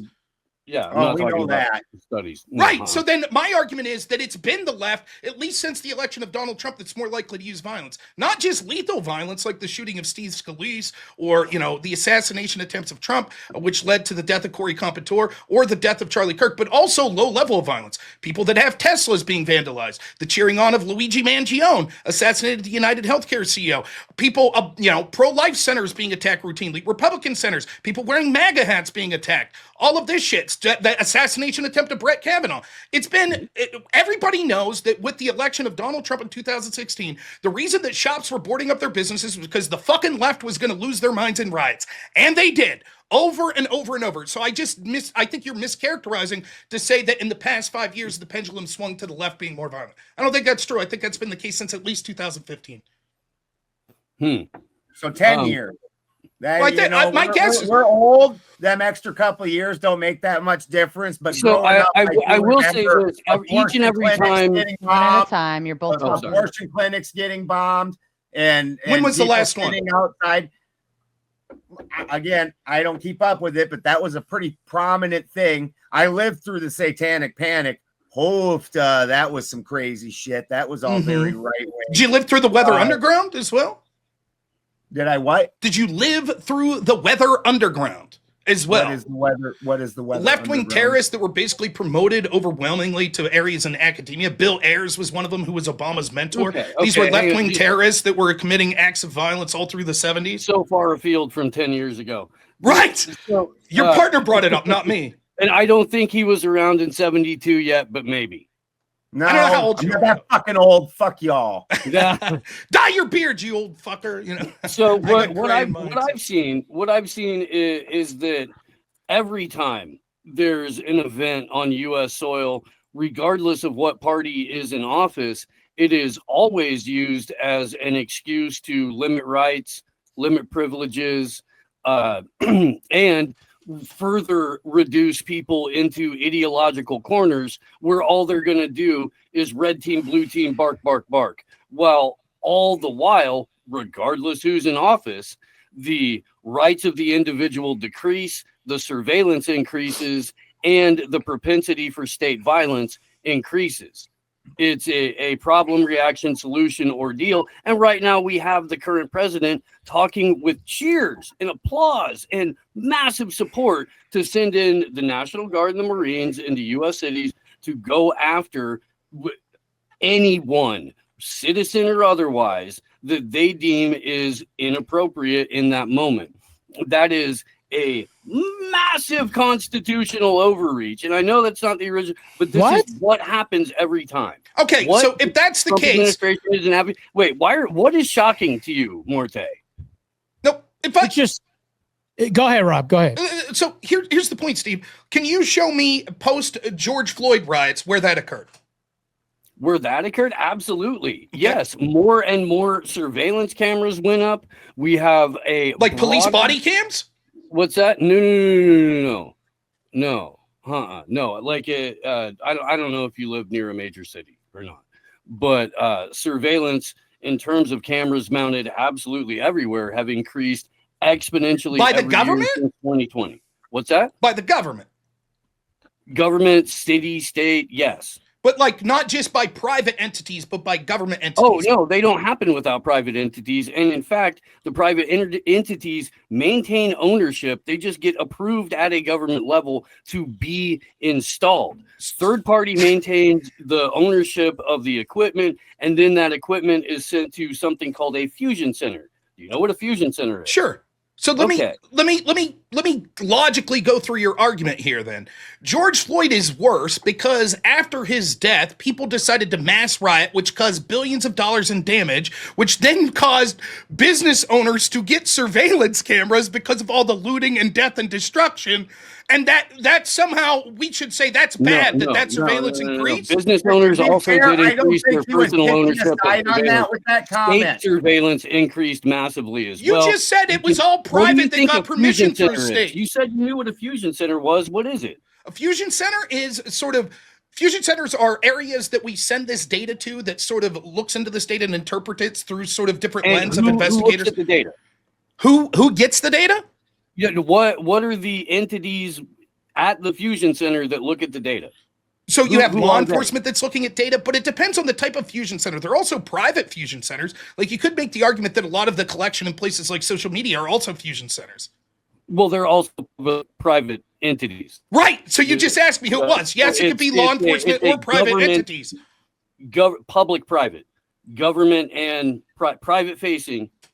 The point is, I think that the effect of the George Floyd riots were actually, in general, the opposite of what you're suggesting, which were criticism of law enforcement and their powers. And so what happened both after Ferguson and the riots we saw there and after the George Floyd was we saw a pulling back of police resources, which predictably led, and you can see this in 2020, to more death, destruction, violence, criminality, etc. Now, what we see is if there are right-wingers or certain groups that commit acts of violence are alleged to, then yes, we see that government overreach. I argue with the left over and over again in the Summer of Love. If there's one right-wing riot, you people will lose your fucking mind. And they said, no, that wouldn't be the case. Then we saw January 6th, and my channel got struck all the time because of January 6th, and you weren't allowed to talk about whether or not there was malfeasance in the 2020 election, and then you weren't allowed to talk about certain things regarding the flu that came from the country of China. You couldn't talk about those sorts of things. So yes, I do agree with you. I do agree with you that oftentimes acts of violence do mean that the state usurps more and more control. However, the point I'm trying to make is the people that are in positions of institutional power actually like when these lefties go out and commit acts of violence. That's why they allow it to occur with near impunity. That's why Seattle had a Chaz zone that there was almost no effect whatsoever. That's why we see places like Portland that there's riots and insurrections that occur on a nightly basis and there's almost nothing that's ever done by law enforcement. The truth is that it's not a both sides do it. And by the way, this isn't even the topic of the debate, but I'm more than fucking happy to take it here. You missed the point entirely. Though. I don't. I didn't say both sides did it. I said regardless of who's in office, both of those sides capitalize on that to use it to limit our rights and all of our it's a point that I would be interested to talk about, like, on a different debate. I don't think it's germane to this topic whatsoever. Yeah. Suffice it to say, right, like, I think that the left-wing violence is how we got on this has been overwhelming. But if we want to get to, because I keep getting accused of, I think that I already made the point that we're winning the way the topic is worded. If we're going to say people that did things as a result of the symbolism of George Floyd versus the symbolism of influential people like Destiny saying what he is, I think that it breaks down quite simply. The people on the ground level, the George Floyd type people that may be killed by police, that people then use their name to go out and commit heinous actions, are less culpable and less damaging to society than people like on the higher tier, like the influencer tier, that are encouraging people to take acts of violence because of those deaths. Will you concede this, that you could find dozens upon dozens of footage anytime you want of what looks like police involved in a terrible interaction with black men, or for that matter, any race that you would like? Oh, sure. Yeah. If you see it clipped, yeah. So then the point is 100% of the time, it's usually the individual who's getting the shit kicked out of them by a number of cops. It's usually their fault. So I would say for example, when it takes the LA riots, someone like Al Sharpton's more responsible than Rodney King himself. This is the argument for stochastic terrorism, which again, do you disagree with that legal claim? Definition for, but in reality, what you're saying is the what if influencer A says words that I don't like, and then I can relate some violence to those words. What if that happens is more dangerous than the hundreds of millions of dollars of damage that has already happened, that currently happens, is more dangerous than the ideology that runs through, BLM and those organizations, as opposed to the neocon type liberalism splashed with hedonistic dumbfuckery that Destiny promotes. Okay, that I think you misunderstand the point. Allow me to talk about in a non-hypothetical situation. Who's more responsible for the LA riots? Rodney King? Rodney King? Is there like a double speed? Rodney King or the black leaders that told people to go out and riot or encouraged them to? Who's more responsible? Simple question. By the time that you heard a single black leader utter a single word about that, there were already 35 cities on fire. Okay, that's a nonsensical point. That's not true, because black leaders have been drumming up people to these effects for years. You just said, what about the black leaders?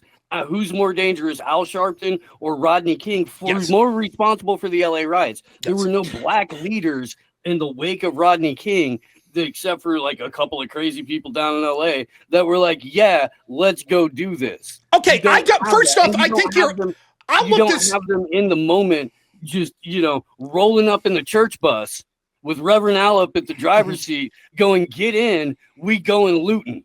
You don't have that. I think you're mischaracterizing what happened, though I have to admit that I don't 100% know for sure. Your argument is Rodney King happened, and right out of the gate, people were rioting like that night before any black leader had a chance to comment. That's your claim? No, when the innocent verdict came in for all the officers, because one of the differences between the Rodney King incident and the George Floyd incident is there was no justice in what happened to Rodney King. In the George Floyd incident, even though that officer was found guilty and so said justice would have been delivered, there was still a violent reaction that was taken, and cities burned and things were destroyed, even though the system worked as it's supposed to work in that incident. Again, the point that you're making a differentiation that's not germane to the point we're asking here. The point I'm asking here is, a guy who got beaten by police. By the way, Balderson, I'll ask you specifically, do you think that Rodney King was innocent and was beaten inappropriately by police? I don't think he was innocent. I definitely think he was beaten inappropriately. I've seen the video and remember from back in the day, and the police had him on the ground surrounded, and they were jumping in, smoking him with billy clubs and then jumping back out. And the dude was just like a fucking pinata.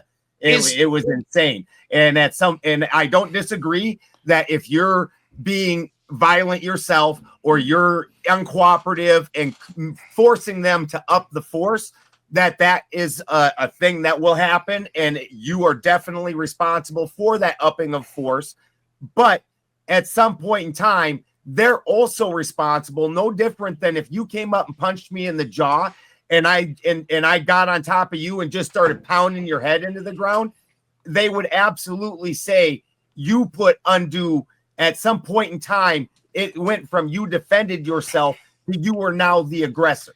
Who's worse for society, Rodney King or Destiny?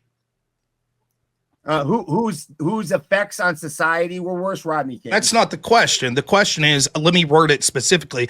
Is Rodney King worse for society than Destiny? His effects absolutely were. Okay, so who's worse for society, Rodney King or the cops that beat him? The cops that beat him would be equivalent because they also brought about that entire reaction. I don't remember their names. Wait, so then how's their legacy Mark worse? Furman, he was the lead. Mark Furman, yeah. Wait, Furman was OJ. Was he also in Rodney King? Yeah.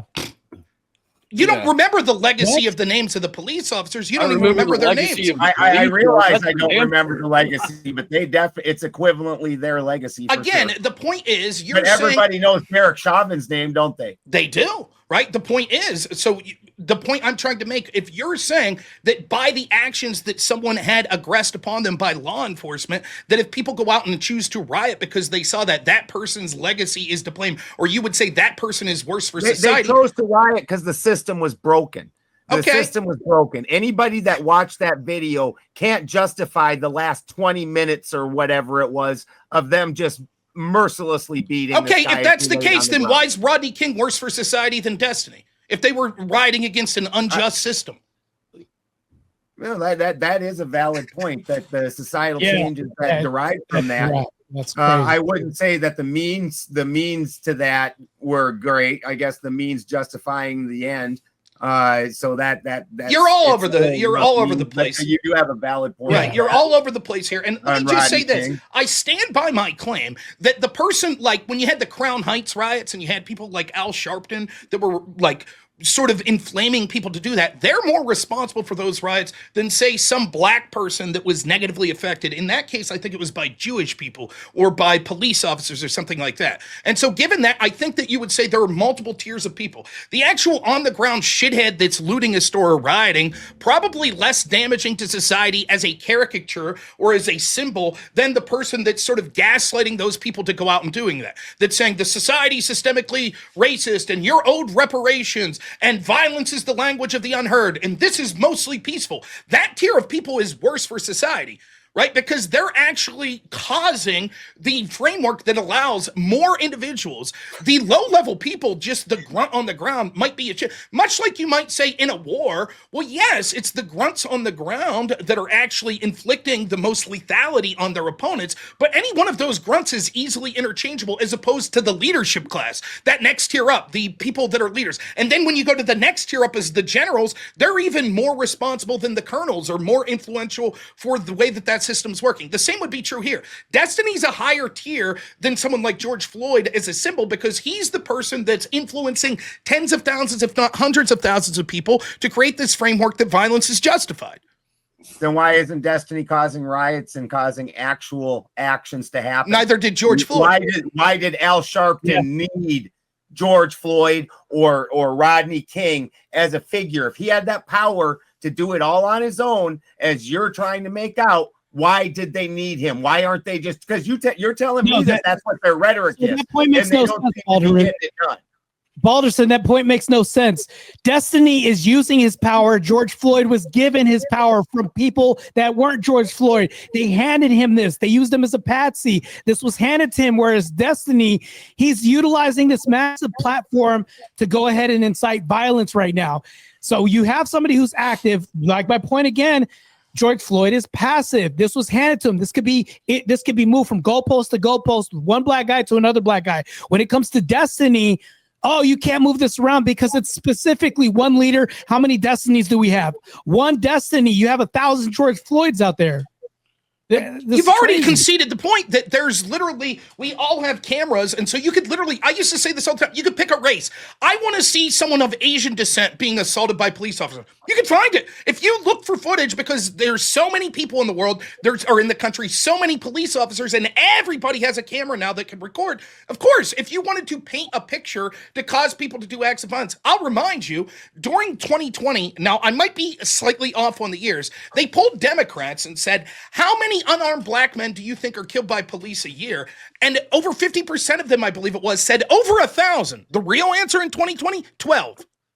Right? So it's not George Floyd that was the problem. It's how he was represented. What people said about, oh my God, it's systemic racism. Look what police are doing. They're out there killing by the scores, unarmed black men. That's the problem and what's going on here. That's what justified. Hell, the riots weren't even limited to the United States. There were riots in places like the UK. What the fuck do they have to do with policing in the United States?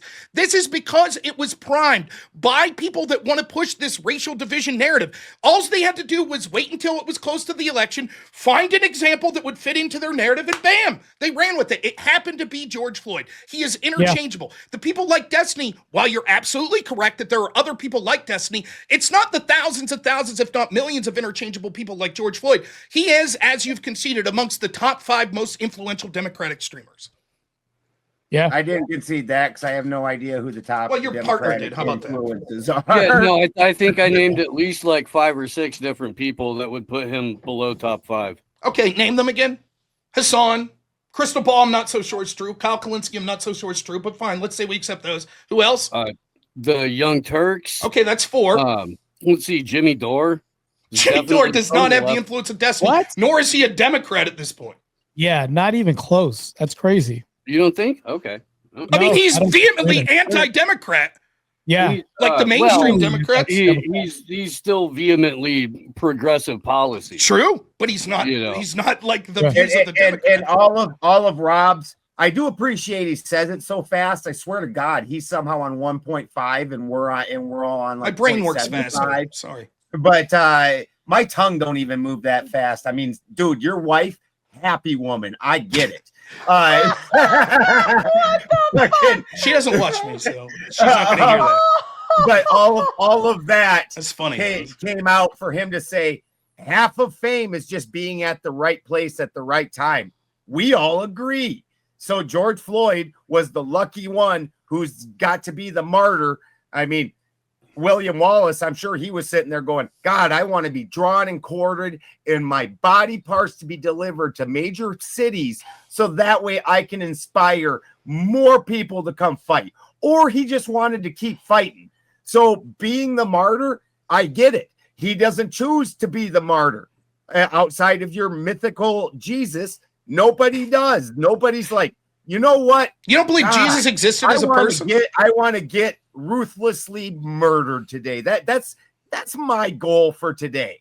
Nobody says that. I mean, again, I don't understand what the relevancy is to this other than saying you've conceded. Do you think that had the George Floyd thing not happened, the Democrats would have found an excuse to riot over racial matters in the 2020 election? 100%. And then that would be the martyr. Okay. But they still needed a martyr. So then when we're asking what's worse for society, wouldn't you say that it implies that if this person was taken out, society would have been marginally better? If nobody had rioted over George Floyd and he had just remained a nameless fentanyl addict that committed a lot of crimes, and some other person had been killed and they used his name, then his effect on society would be worse than Destiny's, and George Floyd's effect would be not. Because nobody would know who the fuck he is. What we're ultimately talking about is what's worse for the propaganda operation, the catalyst or the people that push it. Right. But again, when you're admitting that there was an inevitably catalyst anyways, it'd be the equivalent of saying, like, let's say that we're talking about specific types of firearms, right? And some heinous person uses a specific type of firearm to commit an act of violence. And we say, if that firearm didn't exist, then that wouldn't have happened. And I said, but don't you all agree you would have just used this one? And you're like, yeah. Well, that's what we're talking about here. There was an interchangeable. They planned on doing these sorts of riots, right? And you're all acknowledging that. You're like, yeah, that's exactly what happened. So what we're asking about, what we're saying is that because George Floyd is interchangeable, right? And they would have just used some excuse to riot no matter what. They would have eventually found what they were looking for here and did these same sorts of riots. Then no, we wouldn't say that Floyd himself, who by the way, never had any connections to calling for these riots or anything like that. It was the people behind him that were intentionally setting up the riots that wanted these riots to occur are the ones that we are blaming and should say are worse for society. And again, we see this all over here. Like, again, like you could go ad infinitive down the list and say, well, even people that aren't George Floyd, Derek Chauvin, you could say is worse for society than Destiny. The police chief is theoretically worse for society than Destiny because he theoretically had Derek Chauvin trained. Derek Chauvin's mother's theoretically worse because of Derek Chauvin. We're doing this ridiculous thing again? What's that? We're doing this ridiculous thing No, again? the point is you can't give a differentiation why that wouldn't be the case. Because his boss didn't actively have involvement in the incident. Did George Floyd actively have involvement in the riots of George Floyd? He actively was the spark of the riots. He was not part of the riot. Show me one riot he was at. He was the spark of the riot. Okay, he may have been. You might have noticed that because they had like signs with his name. Are you and denying like, the possibility of the spirit of George Floyd? name. Like, I don't know what to say. It's just absurd. Do you think Derek Chauvin's worse for society than Destiny? Yeah. Okay, no one was saying his name when they were rioting. Well, I mean, a lot of people brought him up in each and every speech. So I just want to be clear. So yeah, his name was said a lot. No, it wasn't. It was not. Those protests. Derek Chauvin's. Oh, he was really? used as a really. You know his name because every nobody organizer, every activist, anybody with a bullhorn shouted out that dude's name. Oh my God! What percentage of the rioters do you think knew George Floyd's name? What I would say a solid any given riot. Conservatively 80%. What percentage do you think knew Derek Chauvin's name? Equal, if not greater, because of how often it was on the news. I mean, that's the dumbest thing that I've heard amongst a bunch of dumb things this week. I just want to. No, wait. I just want to. Let me repeat that what you dude's just. name and face wasn't being pushed out through every single media outlet. No, listen. I know when you say Time. something stupid, the idea is to filibuster so people can't hear what you just said. You just said the following: that more people rioting for George Floyd knew Derek Chauvin's name than George Floyd. You're lying through your teeth right You now. said equal or more knew Derek Chauvin than George Floyd. That's what you fucking just said. Equal or same. Yeah. No, you didn't say equal or same. You said equal or more. Equal or more, Steve. You might not have meant it, but that is they were what you pumping said. out Derek Chauvin's Outed by name your through own every people. fucking That's media crazy. outlet. I guarantee you they knew who they were mad at. I guarantee They did not. They knew they were mad at a cop. George Floyd's name was ubiquitous. His name was said almost everywhere. That's not the case with Derek Chauvin. Derek Chauvin's. No, That's it wasn't. why you know it. No, it That's why wasn't. you It wasn't know it. even close. That's why you know it. Did I you knew know it the name? after Do he you was know the name of the guys who beat Rodney King? I do not. Weird. They Why? Well, one, because it was a long time ago. Maybe if you asked me like 3 or 4 years afterwards, if I was an adult at the time, I would have known. And secondly, because they weren't people that were found guilty. That's now one of the most important prisoners in the country. Who, by the way, because their name wasn't said everywhere by everybody. It wasn't said by everyone at every Whichever time. one. I mean, you got that bunch of nonsense you spilled out. Like Balderson, did you stream at the time? Streaming was not available in the 80s. No. I mean George Floyd, 2020. Yeah. You did. So if I went back to like the day after George Floyd died, when we saw Minneapolis on fire and they burnt down the police precinct, you knew Derek Chauvin's name? I did not know either name. You didn't know George Floyd's name? I actually speak on alchemy and different religions and things like that. I'm not a political guy. I honestly didn't. Yeah, no, it shows. I did. It shows. I did. And we were. Yeah. I mean, it's a joke. Everybody knows that more people knew Floyd's name than Derek Chauvin. Everybody knows it. What were some of the other? There were other officers that were found guilty. What was their names? Bobby Lee. Is that true? Or is that a comedian? Little column A, little column B, but I do believe the dude's last name was Lee.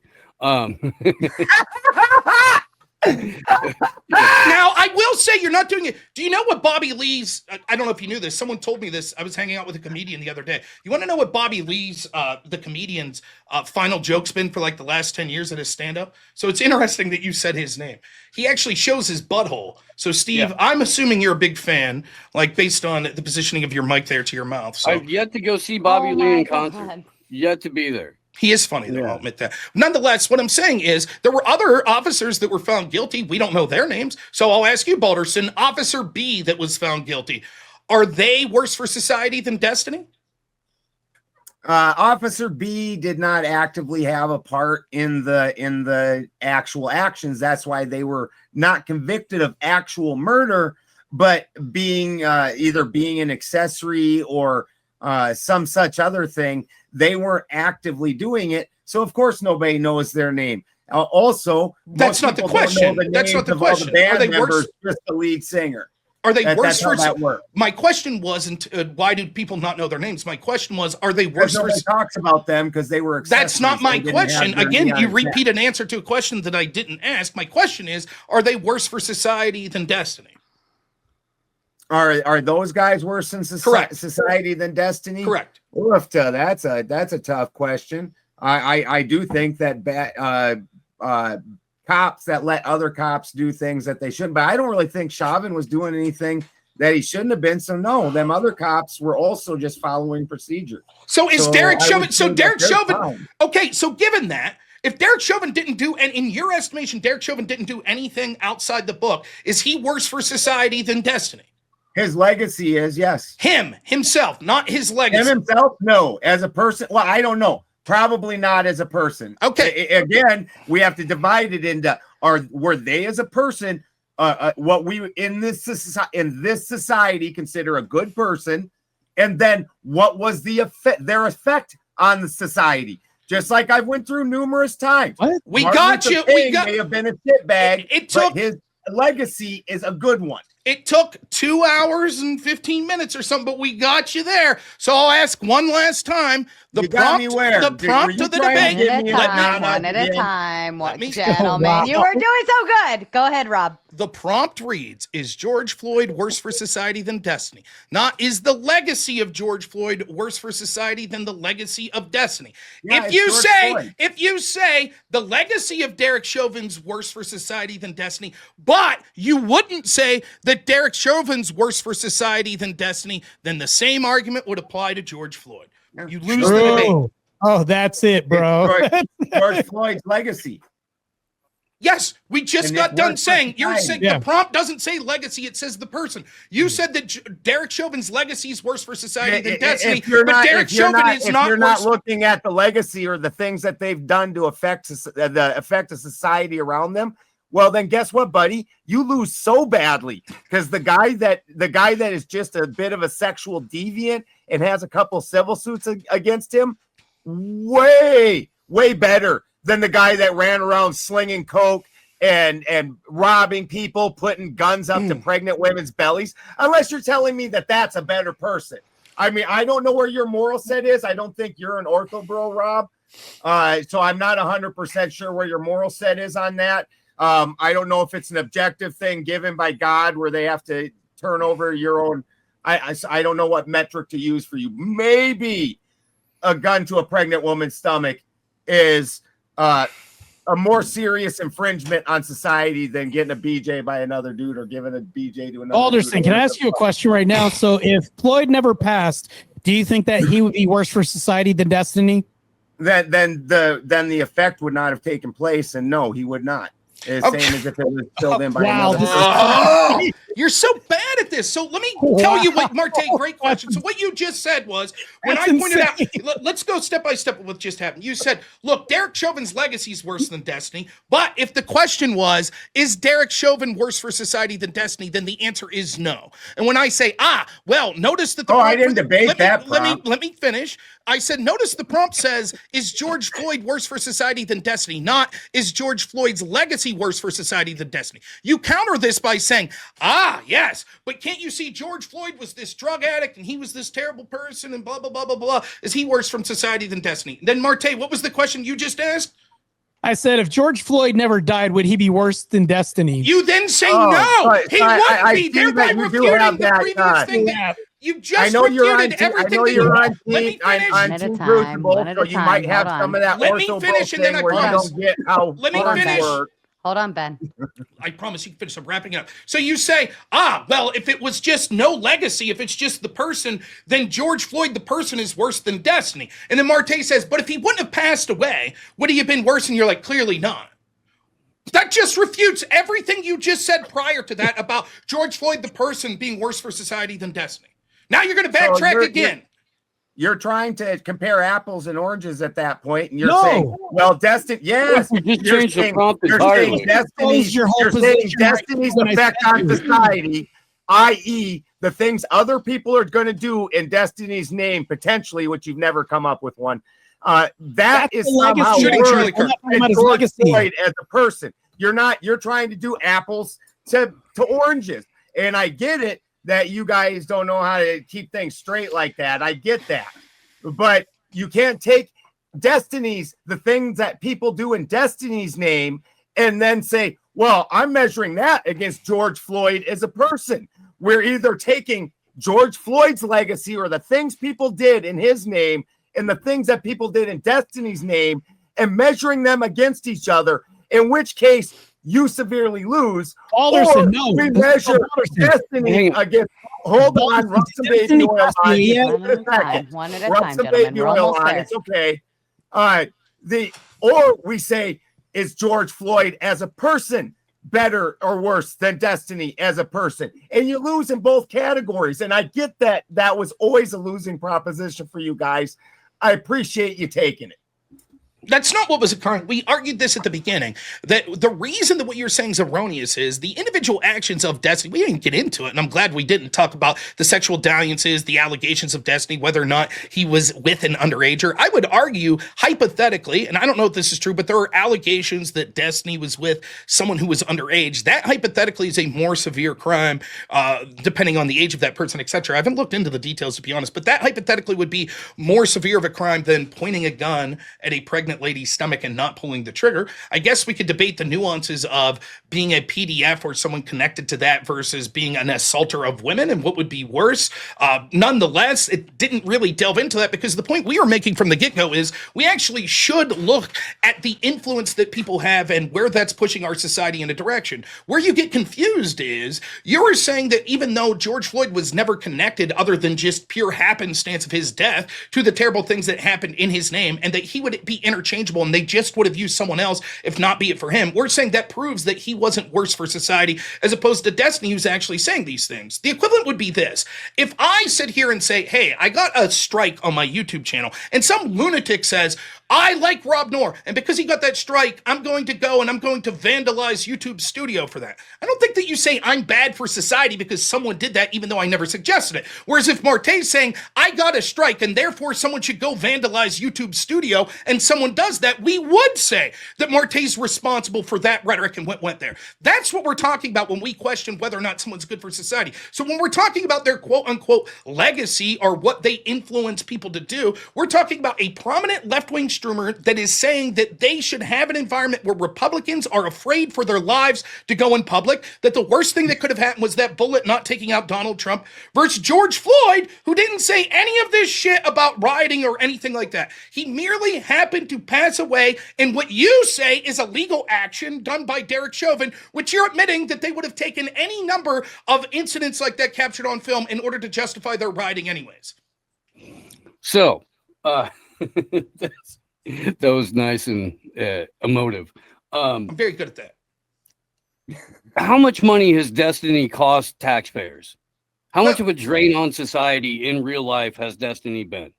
I think, so let me answer this in two ways. One, No, just answer it one way real quick, just in terms of dollars. Can you quantify that? I would not know specifically other than to say I know he took a PPP loan, which he ended up not having to pay back, which I would say would be a drain from our coffers. I can't speak to if he took other sorts of things that were financial detriment to society. I don't know. Perhaps he was responsible for getting people elected that significantly hurt our economy. I don't know.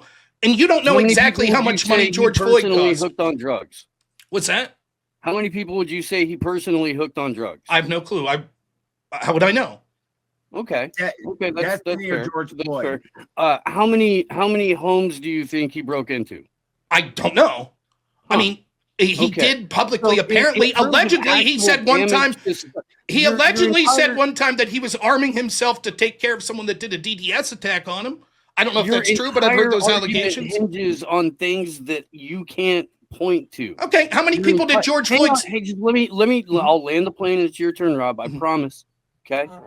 Your entire argument is contingent on what people are talking about or saying online, and what we're saying, or at least what I'm saying, is that in terms of real world damages, by far George Floyd was a worse human being and much worse for society in terms of what people already had to cough up in order to house him, in order to feed him, in order to freaking pay all of his different baby mamas, who, as far as I know, Destiny doesn't have any children that he's not supporting. Maybe he does. I don't really know what the dude's up to. Yeah, but I know that George Floyd did. And I know that George Floyd was personally responsible for a number of abortions because he had different baby mamas testify to that fact. I don't know how many abortions are under Destiny. I don't care to, but I would imagine it's pretty low.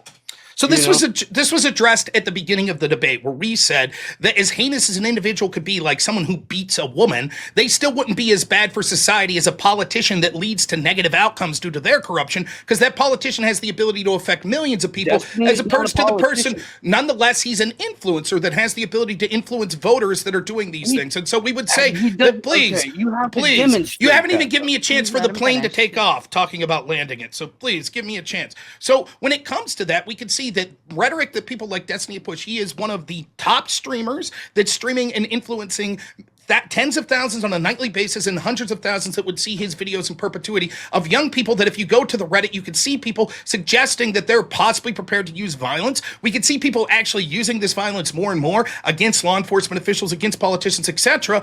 That's going to be worse than what one drug addict does. And so we already said, when it comes to the individual, like, sort of crimes that these people have committed, what's more important is the societal impact, because Destiny's reaching tens of thousands, if not hundreds of thousands, if not millions of people, where George Floyd was only reaching the circle around him. But since you want to ask me specific questions about how many people, things like how many people did Destiny allegedly get hooked on drugs, can you name me the exact number of people that George Floyd got hooked on drugs? 473. Show me the proof.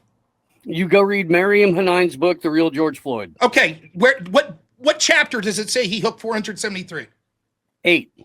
You're full of shit. I know, I'm fucking with you at this point. I really of course, that's all you have in the debate. If you go read the book, she does go into that in a lot of detail. So, like, yeah, you think it's some sort of gotcha that I can't say whether or not Destiny got someone hooked on drugs. I don't know, but neither do you know how many people. It's not a gotcha. It's real world proof of the character of the person. Okay, Balderson. Then I'll ask you. I'll ask you, Balderson. How many people did George Floyd get hooked on drugs? Well, just quickly, the argument you're making is that Destiny is influential. That's the question. There's no the Destiny as a person, nothing without his influence. George Floyd as a person, nothing without his influence. I'm sorry, you're coughing. I think translating what you're saying, if we don't look at their influence and we just look at their personal actions, then you think George Floyd's worse. There's two things I'll say to that. One, the influence is far more important than the direct actions, as we've been saying this whole debate. But secondly, even if we would accept that we're just looking at their personal actions, we don't have the complete and total list of what Destiny's done. There are, as we speak, alleged court cases that are out there alleging some pretty fucking heinous things, including like some of the things that are being alleged is possible sex trafficking of minors. I'm not saying that happened. Destiny deserves to stay in court. And again, I'm not someone who through this. That's being said for real, is it? Sure, it is. Blowing shit. No, that's certainly being said. I mean, is it just some dickhead blowing shit, or is that like a legitimate thing? Define sex trafficking. Well, I would say you're either a pimp or trading a sex slave. No, that's not. Sex trafficking could be that you paid someone for intercourse across state lines. That qualifies as sex trafficking. And so if this person was underage and you say, hey, I'll offer to pay for you. And you're calling that sex trafficking? That is what the law says. How is that fucking worse than holding a gun to a pregnant woman? That's what the law says. that it's sex trafficking. That's what it says. That's not a violent crime. Violent crimes are absolutely worse than normal crimes. Okay, Can I ask you a question? What's being normalized more right now? The rhetoric by Destiny saying that, hey, this is what's happening. His current case right now, is that normalizing this in society more, or him holding a gun to a pregnant woman's stomach? Which one was more influential on society to continue? I would say overall the degenerate life. Oranges things where you're like, I want to measure Destiny's influence on society against George Floyd's person, and George Floyd's influence over society doesn't count. Whether he chose that influence or not is an entirely moot point. The influence weighed against the influence, or the person weighed against the person. You guys got to quit playing this game where you're trying to measure apples against oranges. No, it's not. I will agree. I agree. If we're just looking, Marte is again making the point that the influence on society is more important than the direct actions. If we're just playing the direct actions game, though, if we're just saying straight line direct action to direct action, I think there's a serious question that you might be able to ask. Would you say, at what age would you say someone having intercourse or getting nude photos from a person is more heinous of a crime as putting a gun at a pregnant woman's stomach but not pulling the trigger? Is there a potential age that you would say, yes, that crime's more heinous when it comes to the underage person? A prepubescent person, I would imagine. But like a 13-year-old, you'd say is not worse. Is that how some kids reach puberty anymore? It's 13. I don't fucking know. It's not something I've put a lot of deep thought into. But if this girl, and I'm going to presume that this is actually just a bullshit smokescreen from you, and that Destiny's not being accused of. He's not being accused. To my knowledge, he's not. Minor. It's probably like a 16 or a 17-year-old. That is the accusation. I think that having intercourse with somebody that's prepubescent is absolutely horrifying. You're destroying a life, and not only their life, but the life of their children, most likely generationally, through that. That's absolutely horrifying and worse than something that, but do I think that doing that with a girl who, not saying get a little mealy mouth here, and and the other person should have been an adult, but is she going to go through a giant emotional trauma because she had sex with somebody that society considers to be too old? No, she's not. Those girls seek that out very often. No, wait a second. Here's what I want to do, because we are towards the close. So I'll let you guys go for maybe 3-4 more minutes, and then we'll move into the closing statements. Okay, go ahead, Rob. This is an interesting line of questioning that's sort of running tangential to what we're talking about here, but my goodness, like, it seems like you're pretty mealy-mouthed about saying that about a potential 14-year-old. I think that, like, we could say, like, assault, a violent crime could be like someone punching someone at a bar. That's a violent crime, right? You seem to imply violent crimes are worse than non-violent crimes. So if someone brings a 14 or 15, they were trying a felony and a misdemeanor, right? Sure, I do. Yes. Okay. Nonetheless, we're not talking about just the legal standard. We're talking about a moral standard and what's worse for society. And oftentimes someone could bleed down from a felony for doing grotesque actions to a child. And we still say, well, that's not a felony, but it's still more grotesque than someone getting in a bar fight, for example. So I think that you're mischaracterizing the idea that a violent attack or a violent crime is always worse than a non-violent crime. It depends on the nature of that. Nonetheless, let me say, just so we're clear here, for a point for you, no one, to my knowledge, is accusing Destiny of being with a girl that young. I believe the allegations is that this potential person that a lawsuit may be around is someone that was 17, and I don't think that there's anyone that's saying that he definitively knew she wasn't 17. So I think that those are both marks in your favor when it comes to this specific thing. But it is interesting that you struggled so much with that question, because I wasn't trying to be tricky. I was just trying to outline the point. Well, there are certain crimes that we say, although they may not be considered violent in nature, are more heinous than other crimes that we consider to be violent. That's all I was trying to get. You act like it was some sort of crazy fucking gotcha. I was just trying to get a baseline to say that's not always the case. It wasn't a gotcha. I was just trying to give you an honest answer, and that honest answer includes, when would you consider a girl more responsible for her choices as opposed to less responsible for her choices? Would I blame 8-year-old for doing something stupid in the same way that I would blame a 15-year-old for doing something stupid? At a certain age, I would blame myself more for not being a good parent and letting that child do these bad things. But at some point in time, I expect my kid to make the good choices. Let's say that George Floyd has a cousin named Jim Floyd, right? And let's say he pointed a gun at 2 pregnant ladies' stomachs, and he sold drugs to 1 more person, and he passed fake bills 1 more time than George Floyd. Is he worse for society than George Floyd? Okay, you're harping on the gun to the stomach point, but the actual rap sheet is incredibly extensive. So that does incorporate to who the person was. So if you're just going to isolate it to one incident, I don't believe that's fair. Okay, whatever that rap sheet is, let's say we add 3 more crimes to it of a similar nature for George Floyd's cousin Jim Floyd, right? But he didn't die at the hands of Derek Chauvin and there wasn't riots. Is Jim Floyd worse for society than George Floyd? Again, we're talking about which part of the propaganda operation. Don't fucking hold your head, buddy. Why can't you just answer questions? Yeah, this is crazy. Just answer the question because it Again, seems... again, has you're trying to nothing to conflate do with the personal- actual thing.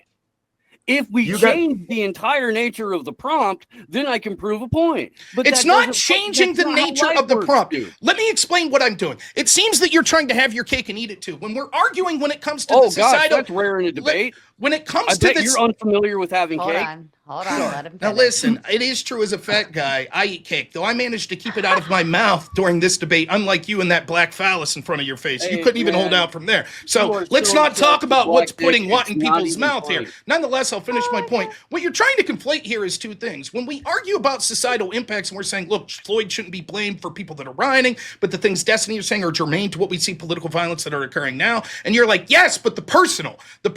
So we're trying, if you're saying that there are 2 things, the societal effect and the personal, what I'm trying to do is use examples to see which one of those you think are more important to saying what's bad for society. If there was a person that didn't result in riots due to their death, but they committed more felonies in real life, is that person worse for society than George Floyd? It's simple. It's not some gotcha. It's not changing the prompt. That's it. And you're incapable of answering because you've been slippery the entire time, and you're incapable of just truthfully answering something so that the debate can move forward based on the standards that you've set forth. No, I've been real clear about it the whole time. If this dude did more personal things than George Floyd did, then personally he's worse. If nobody's ever heard of that dude, then his effect on society That's not the question. is not worse. You guys keep trying to do this apples to oranges thing, thinking that that's somehow getting you pointed. All right, And I so then imagine everybody sees it now. just to be clear there, what you just said, correct me if I'm wrong, I think we finally got to it. You were like, personally they would be worse, but as to the question of were they worse for society, no. No. Okay, then when we're talking, when you're like, but George Floyd did this, he did all these crazy felonies and Destiny didn't. Who gives a shit? You're already conceding that that's not the metric we should use for what's worse for society. His legacy to society is worse than Destiny's. Right, also. okay, then who gives a You shit lose about both his parts. felonies? Yeah. Why are we even talking about it? You lose both parts. No, His we legacy don't to lose- society was riots. No, Benjamin, and that's not even the destruction. case, bro. No, What not even happened close. was Yeah. this. What happened was Name me this. one cop attacked in All right, Destiny's name. let's put a pin in that little error that's going on. I see what you're saying, Rob, and I don't know how else to translate that over. I'm not sure if I could say it in any other direction, but I do understand what the both of you are saying. I think there's a disconnect in that moment. But I think maybe open panel, somebody else can possibly come on and try to explain a little bit better because I'm not sure how else you could put it. All right, let's go ahead and move into closing statements. Rob, if you'd like to kick us off. What do we got, 4 minutes, roughly? Yeah. All right, whatever. I won't need a time. Yeah. Yeah, it's an interesting debate. I think that what comes down to, you can see there at the end, like all the questions about the personal sort of dalliances, crimes, etc., that these people committed are sort of irrelevant when we're talking. Remember, the exact wording was, is George Floyd worse for society than Destiny? Of course, individuals can be terrible people and go to prison and commit terrible, heinous felonies. But if they're only doing it at a local level to people directly connected to them, we wouldn't necessarily say that they have a broad reach on society or are worse than society than someone who's doing things that are affecting hundreds of thousands of people. In this case, we could see that in their lives, Destiny certainly affects in a negative way more people than George Floyd through his various felonies could have done. And that's without even getting to the alleged crimes of Destiny, right? So instead, we should look at that second scenario. I think that what you saw was our opponents kept trying to divvy back and forth between them because they knew they weren't doing so hot on that second part of what was good for society or what was worse for society, as the prompt says. They are so confused that they're saying things like Derek Chauvin did nothing wrong, and of course George Floyd never advocated for these riots, etc., etc. But we blame George Floyd in the sense that we say he is worse for society if people went out and did negative things in his actions. One, we argue significantly that that's not the case, just like it wouldn't be the case if Ben Carson was killed or if I was or anyone else, and then people went out and committed heinous acts, even though we never inspired them or suggested that we do that. You wouldn't say that we were worse for society because of that. And they really don't have an answer for that. It's just say, yeah, your legacy would be worse. But that's clearly an absurd way to look at it. I think the clearest way we put it is from the book, The Tale of Two Cities. There literally starts the French Revolution because a nameless kid was ran over by a carriage. At least I think that's how it went. And they're like, yes, that nameless kid would in fact be worse for society than someone like Destiny because it inspired a heinous action, which was the French Revolution. That's nonsensical. Furthermore, we go further than that and say, even if we just take the symbolism of what's inspired, the people on the street level are the people that are martyred, their names are martyred, are less damaging for society than the people that are actually out there suggesting that or gaslighting or laying the groundwork for things like these riots occurring. They've conceded that if it not be George Floyd, it would have just been someone else in the summer of 2020 because there would have been another black person that was negatively affected by police. It would have been on camera and they would have used that as an excuse to riot. This shows that if we take George Floyd out of society, we would have had very similar outcomes for society, whereas Destiny's a person who they've conceded is one of the top 5 to 10 most influential Democratic streamers at this point. He's reaching hundreds of thousands of people in real life. We argued how his rhetoric is actually indicative of what the mainstream Democratic views are right now. They do want Republicans to fear for their life. 55% of Democrats say that they would somehow justify the murder of Donald Trump. This directly imitates rhetoric that Destiny had that said the worst thing that could have happened was that bullet missing Donald Trump. They don't have an answer for any of this. They're just like, yeah, but the Floyd riots were bad. The people that were instructing them to riot, and Destiny himself said things like rioting's the other side of the coin to voting. It doesn't matter if I could draw a direct line that someone uniquely took this because they listened to Destiny. Symbolically, these people that are saying this rhetoric that's leading to sort of this violence and this division in society today is worse than what George Floyd is doing to society today, particularly when George Floyd himself never advocated for any of these things occurring. It's clear as day that that's how we would judge this. I mean, I don't even understand further how to go. It's clear that they're confused all over the place, even going as so far as to saying Rodney King was worse for society, but actually no, Rodney King apparently had a good legacy because the police were corrupt, etc., etc. I mean, it's just nonsensical. They're all over the place when it comes to these sorts of things. The last thing I'll say is we need to look at where this is going to further go. Regardless of this silly debate topic or things like that, I actually had a good time. I'd like to thank both of our opponents and Sarah for being here. I thought it was an enjoyable debate. I really did, and no hard feelings to anyone here. There is a serious conversation that need to be had about sort of how commonplace it is to cheer on violence, to ignore violence, etc., particularly coming from the left that we now see. And I think Destiny is the voice that is the resonating the most out there in the mainstream by people both celebrating it and by people condemning it that we see. He is the focal point for what we see of people saying things like Republicans should be fearful for their life. All Republicans are effing around and finding out if they get killed, making fun of people like Corey Competore, making fun of Erica Kirk, making fun of Charlie Kirk, etc. We see tens of thousands of people that don't have the influence of Destiny that are out there repeating this same sort of nonsense. And we're going to see these violent attacks get worse and worse and become more and more frequent. We see the attacks that are occurring against ICE. We see mainstream politicians repeating some of this very rhetoric that people like Destiny have been having for years, using terms like, you know, you're a fan of that Austrian painter, etc. Something that was basically written on the bullet that took out Charlie Kirk, one of the ones that wasn't shot, but that was there that took out Charlie Kirk. So this is rhetoric that we're going to have to deal with, and it's worse than anything George Floyd, the common thug criminal, did. Lastly, it's interesting, I mean, despite all of this, for them to say Derek Chauvin did nothing wrong, they can't even articulate why the second order of consequence of George Floyd inspiring people wouldn't also mean that Derek Chauvin inspired. They say, okay, yes, but the other police officers, they're like, well, we don't know because we don't know their names. And then the people that did things like trained Derek Chauvin. There's no logical point that we wouldn't stop. They just say, well, because they erected statues to George Floyd. Okay, that doesn't mean that George Floyd himself did anything. The legacy of George Floyd is the legacy of Michael Brown. It's the legacy of Trayvon Martin. It's the legacy of who the next person will be when these people like Al Sharpton and these race hucksters that want to cause division and want to divide us by race and want to encourage these sorts of violence, when they inspire for the next person for this to occur. There will always be tragic incidents involving law enforcement of people of any gender, of any race. The truth is, the real people responsible are the people that are intentionally causing this division and laying the groundwork for these sorts of riots riots and things like that to occur. Although the George Floyd riots were heinous and horrible, I think the people that justified them said they were mostly peaceful, while at the same time locking us down and saying that the pandemic was so bad we couldn't leave our homes. But you know what was worse? Racism. So it was okay to go out and leave your homes for that sort of shit, are more at fault than George Floyd himself, who would have been replaced by someone else. I think we clearly win the debate in this matter. Our opponents were game to try it, but they were outclassed in every possible way by Marte and I. But that's not surprising. We all knew that was going to be the case from the get-go. So thanks for your time, everyone. Thank you, Rob. Marte, to you, please. We have so insert the cases of Tyree Nichols and Philander Castile that happened. How come there was no riots after that?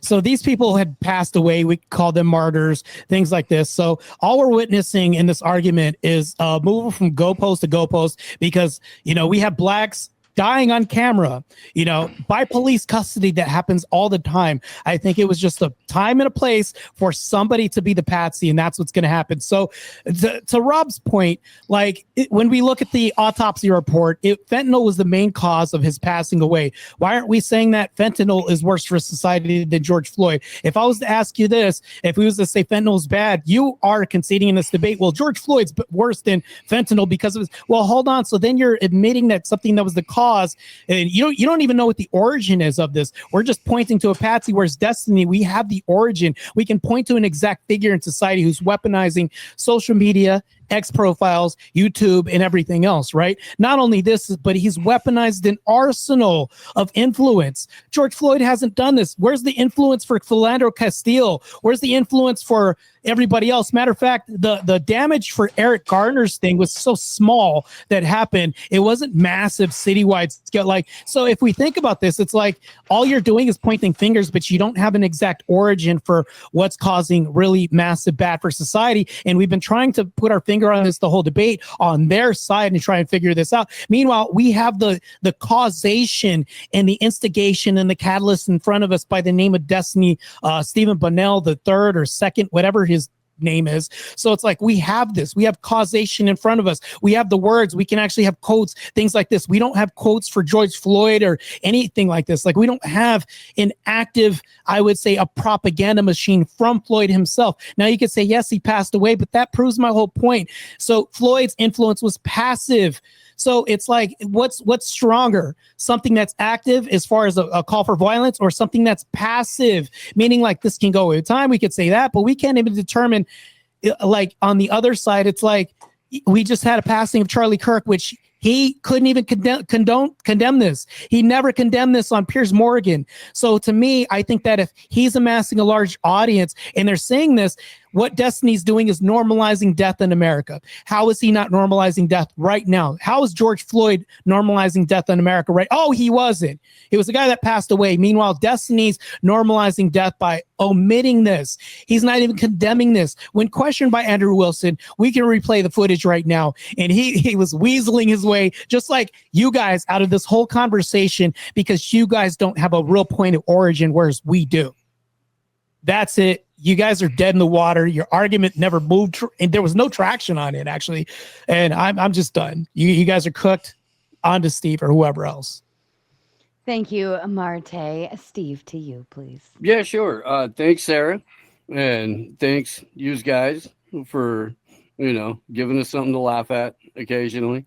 It's been pleasurable. And, maybe sometime we'll do it again. I had fun. At any rate, their entire argument is 100% based in stochastic terrorism is the only thing that matters. Nothing else. There's no real world consequences, and that's okay because we delve in the imaginary, and the imaginary is scary. And we don't want to be scared of destiny. We want to be comfortable, and we would like the words that scare us to go away.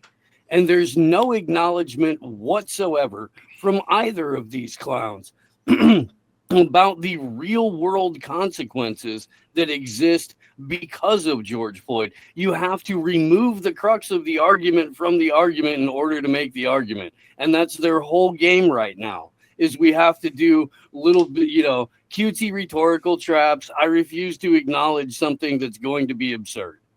They have to do little, okay, if we take away the entire prompt and then create a brand new prompt, then we've got another point. And that's what matters. And the gish galloping that surrounds it is a distractionary device in order to lead people away so you can spike the football right about the 2-yard line. Because you've never actually proven that Destiny has this influence that you've given them. You've talked about numbers. You've talked about tried to insanely somehow link the Charlie Kirk assassination to Destiny, which is, I mean, look, I'm no fan, but that's a pretty heinous allegation, and also pretty wild. You've tried to say that the influence is what matters, and that's the only thing that matters. Well, if the influence is the only thing that matters, then Destiny is as interchangeable as the tens of millions of Black Americans that could be interchanged for George Floyd. So it's not Destiny, the person, that is the issue. It's Destiny, the numbers that people can look at who are just absolute mouth-breathing idiots and go, oh, their numbers there, that must mean they're right. They're popular. I'll go look at that. And then they'll go, oh, that's a bloviating Adderall-ridden idiot. You know, hopefully, God willing. You know, or they'll go, oh my goodness, I need to hear more of this 1,000-mile-an-hour doing the exact same partisan hack grift that Ben Shapiro and freaking the rest of the Daily Wire does. Because they're just mirror images of the same bullshit narrative management operation. And Destiny, the persona, is an interchangeable character, just like George Floyd, the reason that people went to war, is an interchangeable character. There's nothing that distinguishes Destiny from anybody else other than he was elevated to that position, just like the memory of George Floyd was elevated to that position. If we're looking at them as individual people, George Floyd is by far the bigger scumbag. If we're looking at the narrative management operation and the influence campaign that was being ran on both individuals or through both individuals, George Floyd does way more damage in terms of damage to infrastructure, damage to neighborhoods, damage to storefronts, injuries caused, lives lost. George Floyd is by far the bigger scumbag. And I'll yield the rest of my time. Thank you, Steve. Benjamin, to you, please. You're muted. Can't hear you. Sorry about that. This was a good time. I appreciate you guys coming and debating. Unlike, and I know the super chats are coming up, but unlike that one super chat said that we put too much energy into it. You know what? Are you not entertained? We put in an honest debate for 4 guys that didn't really, you know what? All 4 of us think that both these people are trash. With that said, our opponents tonight, they spent their entire argument was trying to switch things around, similar to the way the leftists have pinned down racism to where one race can be excluded from the racism thing. So that way all the racism could fit their definition. They tried to do this in this debate also, where they tried to compare the influence Destiny has had on the people as opposed to the person George Floyd was and not his influence. I was fine with arguing either side. Just compare apples to apples and oranges to oranges. I do get that George Floyd did not intentionally cause the influence that he had. That has no bearing on the point. It makes no difference. His influence is still his influence, whether he wanted it or not. Other than that, fantastic debate. Would like to do it again about something a little more serious. Had a gas to you guys. Thank you. I'm going to hit the restroom real quick, if that's all right. Sure, take your time. I broke Rob. the seal first. I felt real bad. I was like, damn it. That's okay. I broke this. I always break the seal, usually around the hour mark. Thank you to all 4 of you. This was actually a very nice debate. I didn't feel the need to really play referee or mom a whole lot, and you guys were able to get through the actual conversation and move through the discussion and talking points very smoothly. So kudos to all of you, and thank you for giving me an easy night. Kokomo drops a big 15 and says, I have to pay for the Wayne's World comment. I will agree. You guys were all killing me. I was crying through the opening statements, absolutely crying. That just, I don't know. You guys win. Great Scott with a big 5. Here you go, Tomato. Thank you kindly, Mr. Great Scott. And of course, this was a perfect win. Unforged EGO sent the big 50 and said 50 suck-up points for Rob and Marte. Thank you, Unforced EGO. I think that was the ultimate win. The chat always wins. So Marte and Rob, you guys automatically have an extra 50 points for the suck-up side of things, however that's going to work. But thank you. Lord of the Nerd said, please ask Black D-Face if you didn't have breakfast yesterday, how would you have felt? Personally, I don't see the Black D. It's clearly a fudge pop. Shots fired. Steve just stepped away, so when he comes back, I don't. That would be a proper size fudge pop, because we all know fudge pops is bullshit. That's like a half a fucking bite. You're like, I need to eat 6 of these. That would have been proper. Fair enough. Fair enough. And Anthony says, paying my tomato tax and showing Rob some love, not one step back. Get him, Rob. Love your content. You're welcome to respond if you want. Oh, yeah. AGC's awesome. Thanks so much. I appreciate it. I hope everyone enjoyed, even if you thought we lost the debate because you like have a head wound or something like that. We still appreciate it, and we hope that you all had fun. We really do. Mm-hmm. Perfect. And a kind reminder again, the link for the backstage is dropped in the YouTube chat. If you want to join the conversation, I've got 2 back there so far, which is kind of odd for debate night. So they don't want to get wrecked. They know. But maybe that's the case. Okay, now I got 3 back there. It's just odd. Normally it's just like pop, pop, pop, pop, pop as soon as I drop that link. So maybe they didn't hear me the first time. Texas Bully Mom says, with a big 10, taxes theft, or did we skip that debate? Texas theft. Oh, because it's I think I said tomato tax for the goal. So that's fair. No, taxation is theft every time. Fair enough. Every time. And Just Gerald says, you poors disappoint me. Give Sarah more money. Yes, I gladly accept lots of money, all of your money, or most of your money. I'm very grateful for that. So thank you. Marathon Kev making a little drive-by with the big 50. Sister Sarah. I always love the way he says it. This should be salacious. Thank you, Marathon Kev. Beaningtons says, Destiny's actions erode civil discourse more directly than Floyd's passive role in history. Floyd is irrelevant without BLM. Steve or...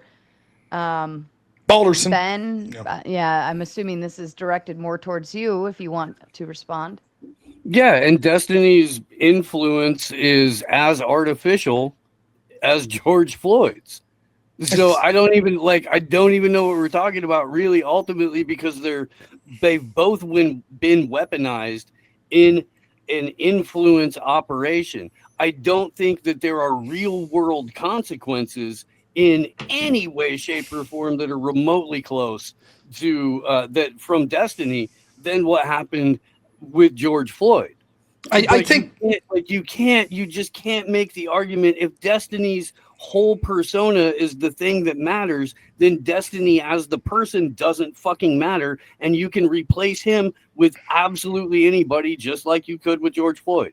Yes, but the difference is that there are a far more number of people, because George Floyd was literally just a body that died that could literally be anyone, where Destiny does have some amount of rhetorical ability and talent that causes to influence people. I could give you a great example of this, right? Before Destiny got kicked off Twitch, other than Hassan, he was by far the biggest left-wing political voice on Twitch. Now, you had a bunch of people pretending to be Destiny after he got kicked off. Can you name who the most influential person is? That was just interchangeable with Destiny? Who is it on Twitch? Pretending to be Destiny? Yeah, just interchangeable with Destiny. Who was it? Who filled Destiny's shoes on Twitch?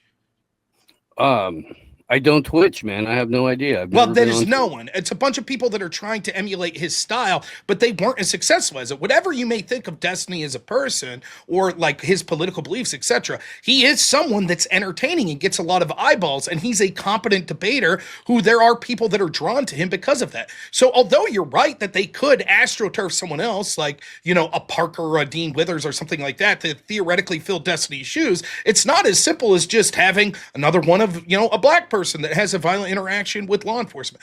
What you should have said, what the topic should have said to benefit you guys too, is what happened to George Floyd worse for society than Destiny? But George Floyd, the person, is nothing. He did nothing. Like the user said, he was passive.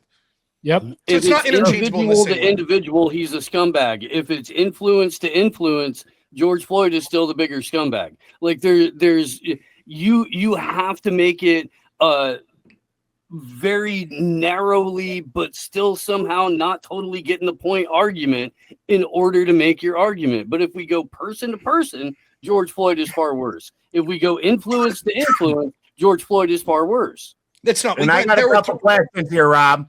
I got a couple questions. Sure. Did the DNC give Destiny money in order to help his operation? I don't know. He was part of Progressive Victory PAC for a time, I believe, but I don't know if he received monies from them, nor do I know if he directly received money from the DNC. Was he Get a drink, man. money? Yeah, right. Was he receiving money from the left wing? Like I said, I think Progressive Victory PAC, I believe he worked with them. I assume he didn't do it for free. I'm unaware of what the exact monies were, but sure. So now, secondly, do you think that these institutions that are left wing that are giving him money are also not pushing him? No, I would say that he's definitely being pushed by certain platforms. Sure. So there could be other influencers that say the same things that he does. Who? Name one. But they chose their pony, and now they're putting their pony. Name out one. there. Name the influencer. Go ahead. Name the influencer that says what. Name the influencer that said the worst thing you could have was the one who is taking the exact same money from who? The exact same. Hassan Piker. Okay, Hassan is actually at odds with Destiny on a great many of things. Sure. He's approaching things through more of the progressive pro-Palestine side. Destiny's approaching it more from the pro-Israel sort of like establishmentarian Democrat side. Mm-hmm. Okay. Yeah. Okay, who else they're is all saying? Getting funded by the same Okay, people. let's assume that's true. I could name a lot of people that were getting funded by the exact same organization as Destiny who don't have 1/100th of the reach of him. And what's the point you're trying to make here? I don't understand. Well, your question was who's more influential, and I answered. So now you just dance. I don't know. First off, I mean, cardio's good. The question was directed at me from Balderson, right? And so that's why I'm referencing this specifically. I asked you previously on Twitch who came in, and your answer seems to be, well, he got money from Progressive Victory. Cool. That's irrelevant to the conversation. So did a lot of other streamers that don't have near any of the reach. Like 8 months ago. What's that? But he got the USAID money too. He got the PPP loan? Is that what you're referencing? USAID. I don't know. Show me. You're making the allegation. Show me. No, that's what I'm saying. I thought that was something that came out like 6-8 months ago. I didn't see that. That could be the case. Nonetheless, is the claim that you're trying to make here that Destiny wouldn't be anywhere where he was except in the 2024 election? He received money from Progressive Victory PAC? No. I'm saying he's been propped up for a better part of a decade, if not the full decade. Okay, by who? I'm saying he's an artificial creation. Okay, by who? Well, for a start, National Endowment for Democracy. Okay, Ned, did they push anyone else? Certainly. Who? To varying degrees. Definitely pushed the Young Turks. They definitely pushed Kyle Kalinski's show. They definitely So just to be clear, all of those people are totally interchangeable. None of them have any talent whatsoever. None of them are influential whatsoever. It's just national endowment. Not the argument, it's a nonsensical Have you ever heard of Hollywood, Rob? I have heard of Hollywood, right? It's a nonsensical argument. The point that you're trying to make is this. A passive person like George Floyd that was just a career criminal being killed, and what you're admitting would have literally been interchangeable with literally dozens of other people that also could have been passive and just victims of police violence. Like, that's as interchangeable as one of the top 5 streamers in the world from the Democratic position. It's a joke. Everyone watching can see it's a fucking joke. Yeah. All right, let's That's go ahead and move on. Our panel is waiting for us backstage. Naomi sends a big 5 to say love to the Tomato Queen. Love you too, Naomi. Horses in the chat for our darling Naomi Mod. Wicked Wally says it's the effect of a corrupt official versus an institution.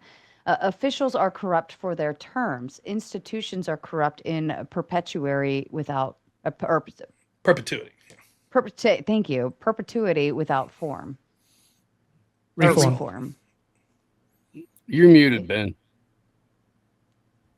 I don't know if he was talking. We can't see. The mic's blocking his face. I was talking. There's no mic in front of my face.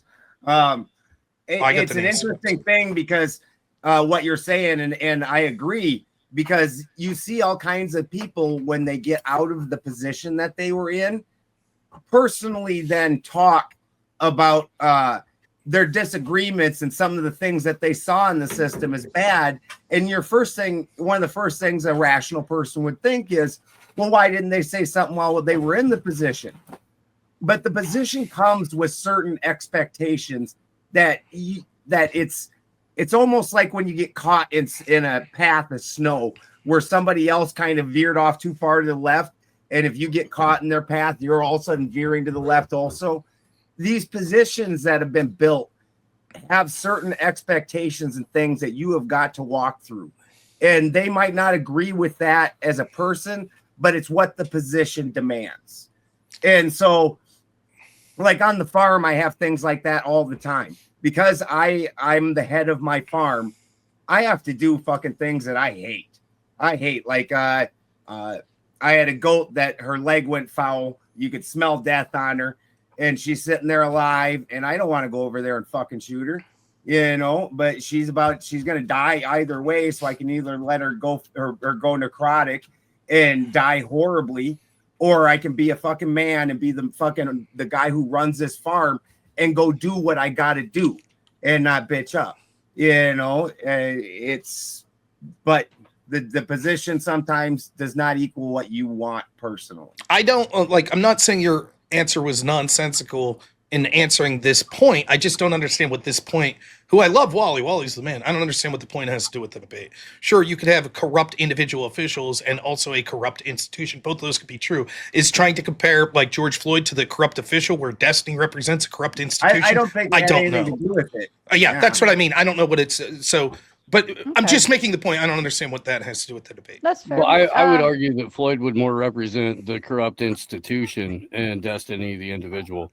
No, I disagree completely. Yeah, me too. All right. Dusty says, which race/ethnicity is the worst for society, though? Y'all pussies don't want to ask the hard questions. We like having channels that don't have our TOS violations. It's true. Pussy's not. It's true. I believe you're looking for like the Nameums, their channel. You can find them. I'm not gonna do that on Sarah's channel. Right. But you can find me on Rumble Monday through Thursday. There you go. All right. And 10 a.m. Tom Carpenter says, I'm going to watch football. Sorry, Sarah, this one's just got too much energy for such a topic. Can't stop laughing at how passionate people are getting about an argument like this. Riots equal bad, destiny equal bad. Enough for me. If only it were that simple. Well, let me say this, Tom Carpenter. Thank you so much for your $20. We don't really give a fuck about your opinion, but we'll take your money. You can send in another 50 to bitch about it. How about that? Fair Are enough. you not entertained? Powder Dusty says, stop being broke, chat. Yes. Again, send your moolah. How long, Nate, who is backstage? Balderson, it's good to see you. Rob doesn't even care about tonight, but he walked you to the butcher like a Judas goat. And you just brought up a goat too. So yes, it rings true. It rings true. Yeah. A question for Rob. Why do you think only the left has ever acted I was violently? the butcher, bro. Dusty got booted from my channel today for falsely claiming a short of me said that the left acts with violence, which is untrue. I've never made that claim. So it's sort of a callback to a conversation he had with me this morning. No, I've never said that only the left acts with violence. They're disproportionately doing so now, but they're not the only ones. Fair enough. Evan Lord says, congratulations on the Floyd earning his nickel for Narcotics Anonymous. Also, bring up / protect Flow State for an open panel dumpster fire. He is backstage and he is queued up in line, so I will add a $10 credit to his name. Dusty says, Marte, this isn't a photo shoot. You have to do more than sit there breathing up all our air. You're welcome to respond. Well, here's the thing, though. He gets destroyed every time I'm on these panels anyway. So, I mean, bring him up. I'm ready for this guy, too, to get destroyed. So, yeah. Fair enough. Sun Tzu, when your opponent's defeating themselves, you don't interfere, right? That's true. Yeah, true. I know Rumble, that's why we let you get like as many words as the whole rest of the panel in. I'm the only one saying anything intelligible when it comes to us three. Marte's just like, yeah, Rob knocked it out of the park. Only people that listen to it would be called the Gish understood Gallop. half of what you said. Gishcalp, you guys sound like Destiny now. Oh, goodness. From Rumble, Werbs sent a big 10 to say they just lied about the length of the Rodney King video. He said the last 20 minutes where they beat him when the total video length was only 9:37, 10 minutes long. They were scant on specific details on much of this. That was specifically at me. And no, I did anybody expect me to fucking off the top of my head, just like Rob said? It was a long ass time ago. I was throwing it out there that it was a very long time. Also, 10 minutes getting beat up by cops. Pretty fucking horrible. I don't know if you've been beat up by cops or hit with a billy club.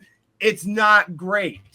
Balderson, finally, you say something that the whole panel could agree on. No one expected much of you, and you delivered. So, Dusty says, question for the panel: which has the most closeted feelings for Destiny, and why is it Rob? Dusty, little butthurt about the wrecking you got this morning, huh? Hey, I'm more than happy for you to keep sending money, Sarah, to like let your feelings about me be known. Maybe you'll come on this panel and get wrecked again, and it'll lead to more money going to Sarah. I'm all for it. So he is sitting. Yeah, backstage. he's kind of sour on Destiny now, so he needs somebody else to take that place. Who, me? Come on up. Yes, is that it? Yeah. Happily married. Thank you. Fair The enough. transference must I occur. didn't say anything about you not being married. And Dusty says, I became a corn star because of Marte. Marte's such the influencer. Now watch I mean, out, that's a good Dusty. point. Dusty told me today. Watch out, Marte. He used to be a proud boy. Whoa, he got in fights. So watch out, man, Marte. Gavin McGinnis? Whoa. I'm so scared Now of he Gavin doesn't Mc- like them because I mean, Marte might as well have said I used to be cool, or Dusty might as well say I used to be cool. I don't know why you'd brag about used to be cool and now being a little bitch about it, but just tell you watch yourself, Marte. I mean, I don't know. I don't know if you could like beat him in any kind of a fight. Like Marte is a beast. But the other thing I gotta say is nobody could catch that guy in like a grease pig contest. I mean, oily as fuck. Like nobody's getting a hold of that shit. Listen up. I mean, you look like the guy from Deliverance with that alopecia right now, with the squeal like a pig thing right now. I could go on a little diatribe about that, but I don't want to. Let's continue. Balderson must be a good guy. That cat seems to like him. Animals have a good taste in people, so I'll give Balderson that. The kitten seems cool, so. And Tom Carpenter sends a big 10 to say, debate topic, meh. Happy wife comment, legendary. That was a great joke. I got to give it up. That was great.